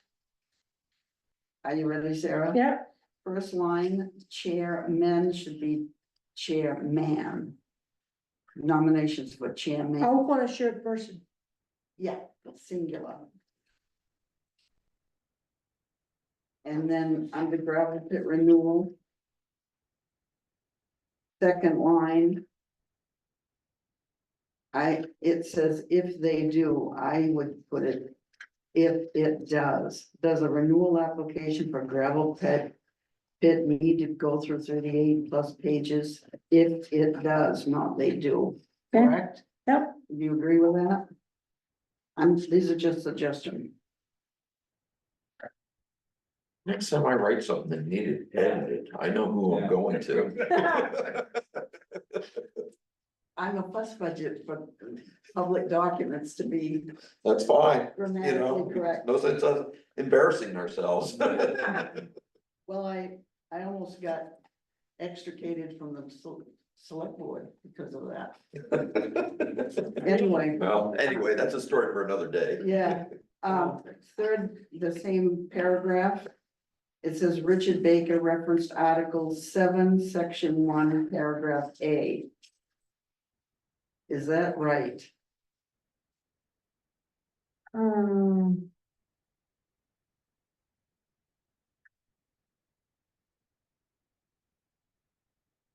Maybe that should be a double column after that. Section, Article 7, Section 1, paragraph. Because you're talking about that Yeah, paragraph, commas maybe, and maybe a comma or Okay. put column, after So- 7 and after 1. it will be after paragraph. Referenced Article 7, comma, Section 1, comma, Paragraph A. No? Yes? Is it Article 7, Section 1? I think it's a paragraph in that article, so we still No, get. Who's got the, or, Just the ordinance. on the, let's look it up. We need to look it up for you. Well, I'm not sure the accuracy of article, section, paragraph is in question. I think it's the grammar, Mhm, the punctuation. the punctuation. Yeah, well, I'm just Article questioning, at this 7, point, I'm just questioning whether or not it's the right article, section. Do we, I think she probably got it right for the minutes, I don't know. That's the one we roll okay. 15, that's 13, that was one. And I just have two more. Okay, The next sentence, discussion of whether the board should create a separate application for renewal of gravel pits. I would say discussed or discussion was held. As to whether the board should create a separate application for renewal of gravel pits. yeah, okay, Over on that paragraph, the minutes don't capture the, fact that we went through the ordinance and concluded that, full application isn't required, but it's addressed as an amendment. And so I think that needs to be there, otherwise somebody reading it would be misled.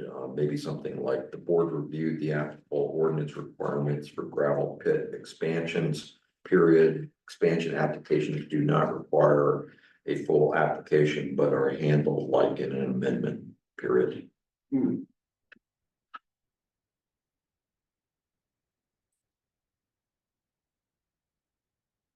sounds good to me. Say that again. oh, she already got it, she got it right. That's why we have a recording. Yeah, One more of the to-do list, application for gravel pit renewals, revised application for subdivision ordinance.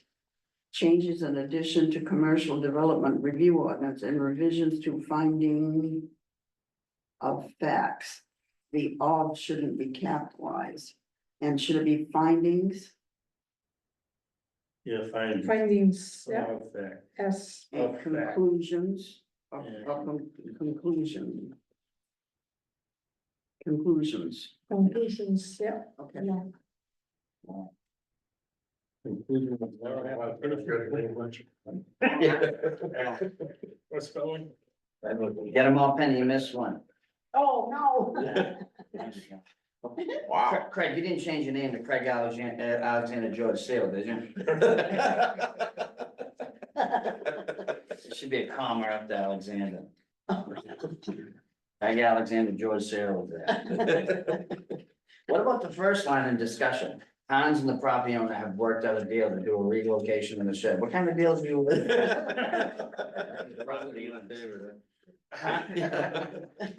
Kind of deals do you cut with these property owners? And not just the minute. I have one other. Sure. Edit, and that's on page 2, or one paragraph that needs a number of edits. Under old business, the second discussion item about 15S13, wherever it speaks, it says 10 cubic yards, it should be 1 cubic yard. Mhm. Oh, So that happens in 3 places, I believe. And then in the first sentence, starting on the first line, 1 cubic yard of soil disturbance requires DEP certification. That's not what we said, and that's not correct. I would suggest changing it to after the word requires, adding use of DEP rather than certification, certified contractor, period, rather than semicolon. And then at the end of the paragraph, I would suggest a key point that we discussed as well, that doesn't get captured here, that is that the proposed change would make the ordinance consistent with state law.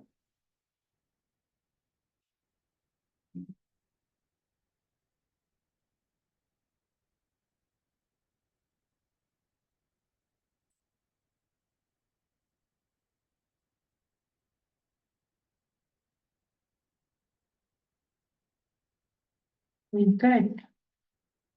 Any other changes? I think Kelsey's gonna be busy with all this. Kelsey. Okay, so I want to entertain a motion to approve the minutes. I'll make a motion to approve the minutes as amended for August 1st, 2024. All right. Second, Seconded. all right, we have a motion and a second. So we're gonna vote now.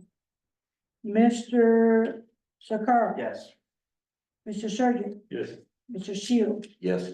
Mr. Alexander, Yes. and Mr. Langes, 5 in favor, no opposed. One. Oh, 1, 2, 3, 4, 5, 6, 7. Oh, okay, you were just alternate. Yeah. So, that said, the next, item on the agenda is a CEO updates, no updates tonight, and, any other discussion? Yes. The dams keepers report. All right, Why do we get this? That's just. For your public knowledge, Okay, it's a news flash, it just came out tonight. I okay, thought y'all would be interested. yeah, okay, I got a question. It's not for discussion. Okay, can we, second page, sure, and the next to last paragraph, actually, starting with 2024 by fall winter lake drawdown. Calls for great lawn ponds to be drawn down to 1.5 to 2 inches. What, draw down from where? From Full Pond, The full from. yeah, and that's a common, that's what we do that every year. Yes, It's 2 feet, not 2 inches. okay, so, where is Full Pond anyways? On the dam, I wanna know, you know, where, 247.7, but right now the gauge is, it's off when they read it there, it's 8 inches off, so. Right now, Full Pond is 246.11. Or 246.11. So, Full Ponds, if you just wanna visualize it, yeah, once the water starts going over the spillway, yeah, when it just barely starts creeping over it, that's 247.7, that's Full Pond. okay, and most of people I know working around in room and Belgrade, that's their, you know, interpretation of Full Pond, it goes over the spillway. Yeah, that's correct. Right, and how many years ago did that Full Pond definition go into effect? The reason I'm asking the question is because prior, it's been about 10 years, I think. And then when the chairman, Dick, what's his name, took over this, prior to that, No, it's not, it wasn't, put into effect by the dams committee, was put in effect by DEP. Okay, and so that was, how many years ago was that? It was longer than 10 years ago. Well, It was like when, okay. I think it was, I believe it's when the dams committee was formed. And, Okay, I'm not really sure, I can't give you an accurate answer. all right, well, my observation, I've been on the DM's committee two different times, and, I got off it, I just had things to do, but, the present chairman, Dick, Grennan, No, I'm the chair. that according to the newspapers, Yeah. you are, Yeah. I mean, Dick is. Yeah, Okay, well, anyways, okay, all right, that's kind of real. He pretends. Okay, all right, so going back to the full pond thing. The prior to, no, going back about 10 years, I'm just guessing. The full pond, the dam was always kept just below that overflow part, okay? And there was less erosion going on for the past, subsequent to that. But prior to that, there was less erosion along the shoreline on the east side of the lake where I'm at. And since that new full pond level went into effect over the years, during the summertime, there's been quite a bit of erosion. And it really hasn't been brought up at all. But I'm bringing it up because I personally feel that the increase of amount of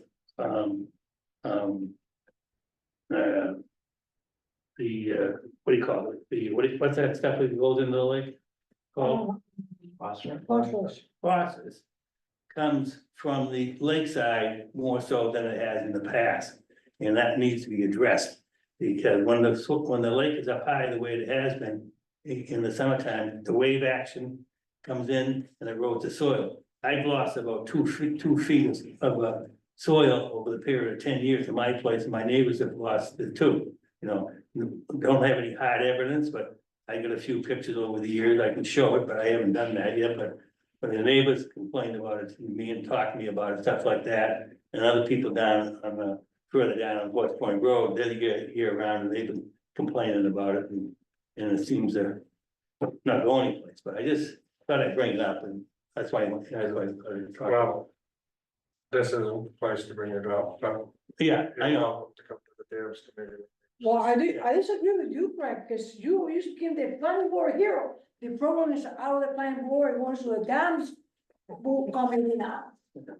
Yeah, but it's gotta be addressed, I'm just kidding. and I think it needs to be addressed by this Seven Lakes group too. They think that they need to get involved with the erosion on the lakeside, and they need to, because that's one part of loading up the lake with phosphorus. And so that's, I'm just bringing that up. Sir, I have a couple of Go ahead. discussion points, if you don't mind. The first is just a reminder that on the 21st, we have a joint meeting with the Comprehensive Plan Mhm. Committee and Grania from KV Cog. Here, I think it's in this room on the land use section of the comprehensive plan that they're working on. So just as a reminder. And a couple of emails that have gone out with some documents for us to look at in advance of the meeting. Maps and one document. The other besides that was, and I don't know, given all the discussion tonight, maybe this is not appropriate or the timing's off, but after the last meeting and some of the things that we discussed as a group, kind of forced me to go back to the ordinance and look at the land use standard regarding vegetation removal and cutting. And doing that raised a question in my mind as to whether we're properly implementing that part of the ordinance with respect to the damage to ground cover vegetation. And I thought it might be useful if we did review that as a group, because I have questions about it myself. And I thought maybe that could be an agenda item for the next meeting if there's time. The section I'm specifically talking about is 1502C on page 47. It has language that, to be honest with you, I didn't appreciate was there. And we may have more authority than we think. At least that's my first take, but. You know, it might be good to review that as a group. A suggestion, you know, maybe we want to put it off. I mean, I just thought it'd be better to discuss it when we don't have an application right in front of our faces. Rather than, you know, when we're sort of in the midst of an application and putting it in front of an applicant, figuring out what that part of the ordinance means. You say page 47? Yeah, what was that one? Section 1502C, so that's the, under the land use standards, that's the vegetative clearing section. Yeah. And it's just one part of it. You said 47, page 47. Page 47. Yeah. And hopefully this ordinance, we all have the same page numbers. Yeah, it's there, yeah, I look at it, yeah, Yeah, that's good, good point of discussion to have, yeah. We wanna add that for next meeting? Sure. Alrighty, so that said, I entertain a motion to adjourn. I make a motion, we adjourn. Second? Who's second? Alright, so Craig seconded it, so Mr. Carroll, Yes. Mr. Surgeon, Yes. Mr. Shield. no. Yes. Mr. Alexander. And Lisa, I guess yes, there's 5 in favor, not opposed, and with that, I mean. Hi, guys.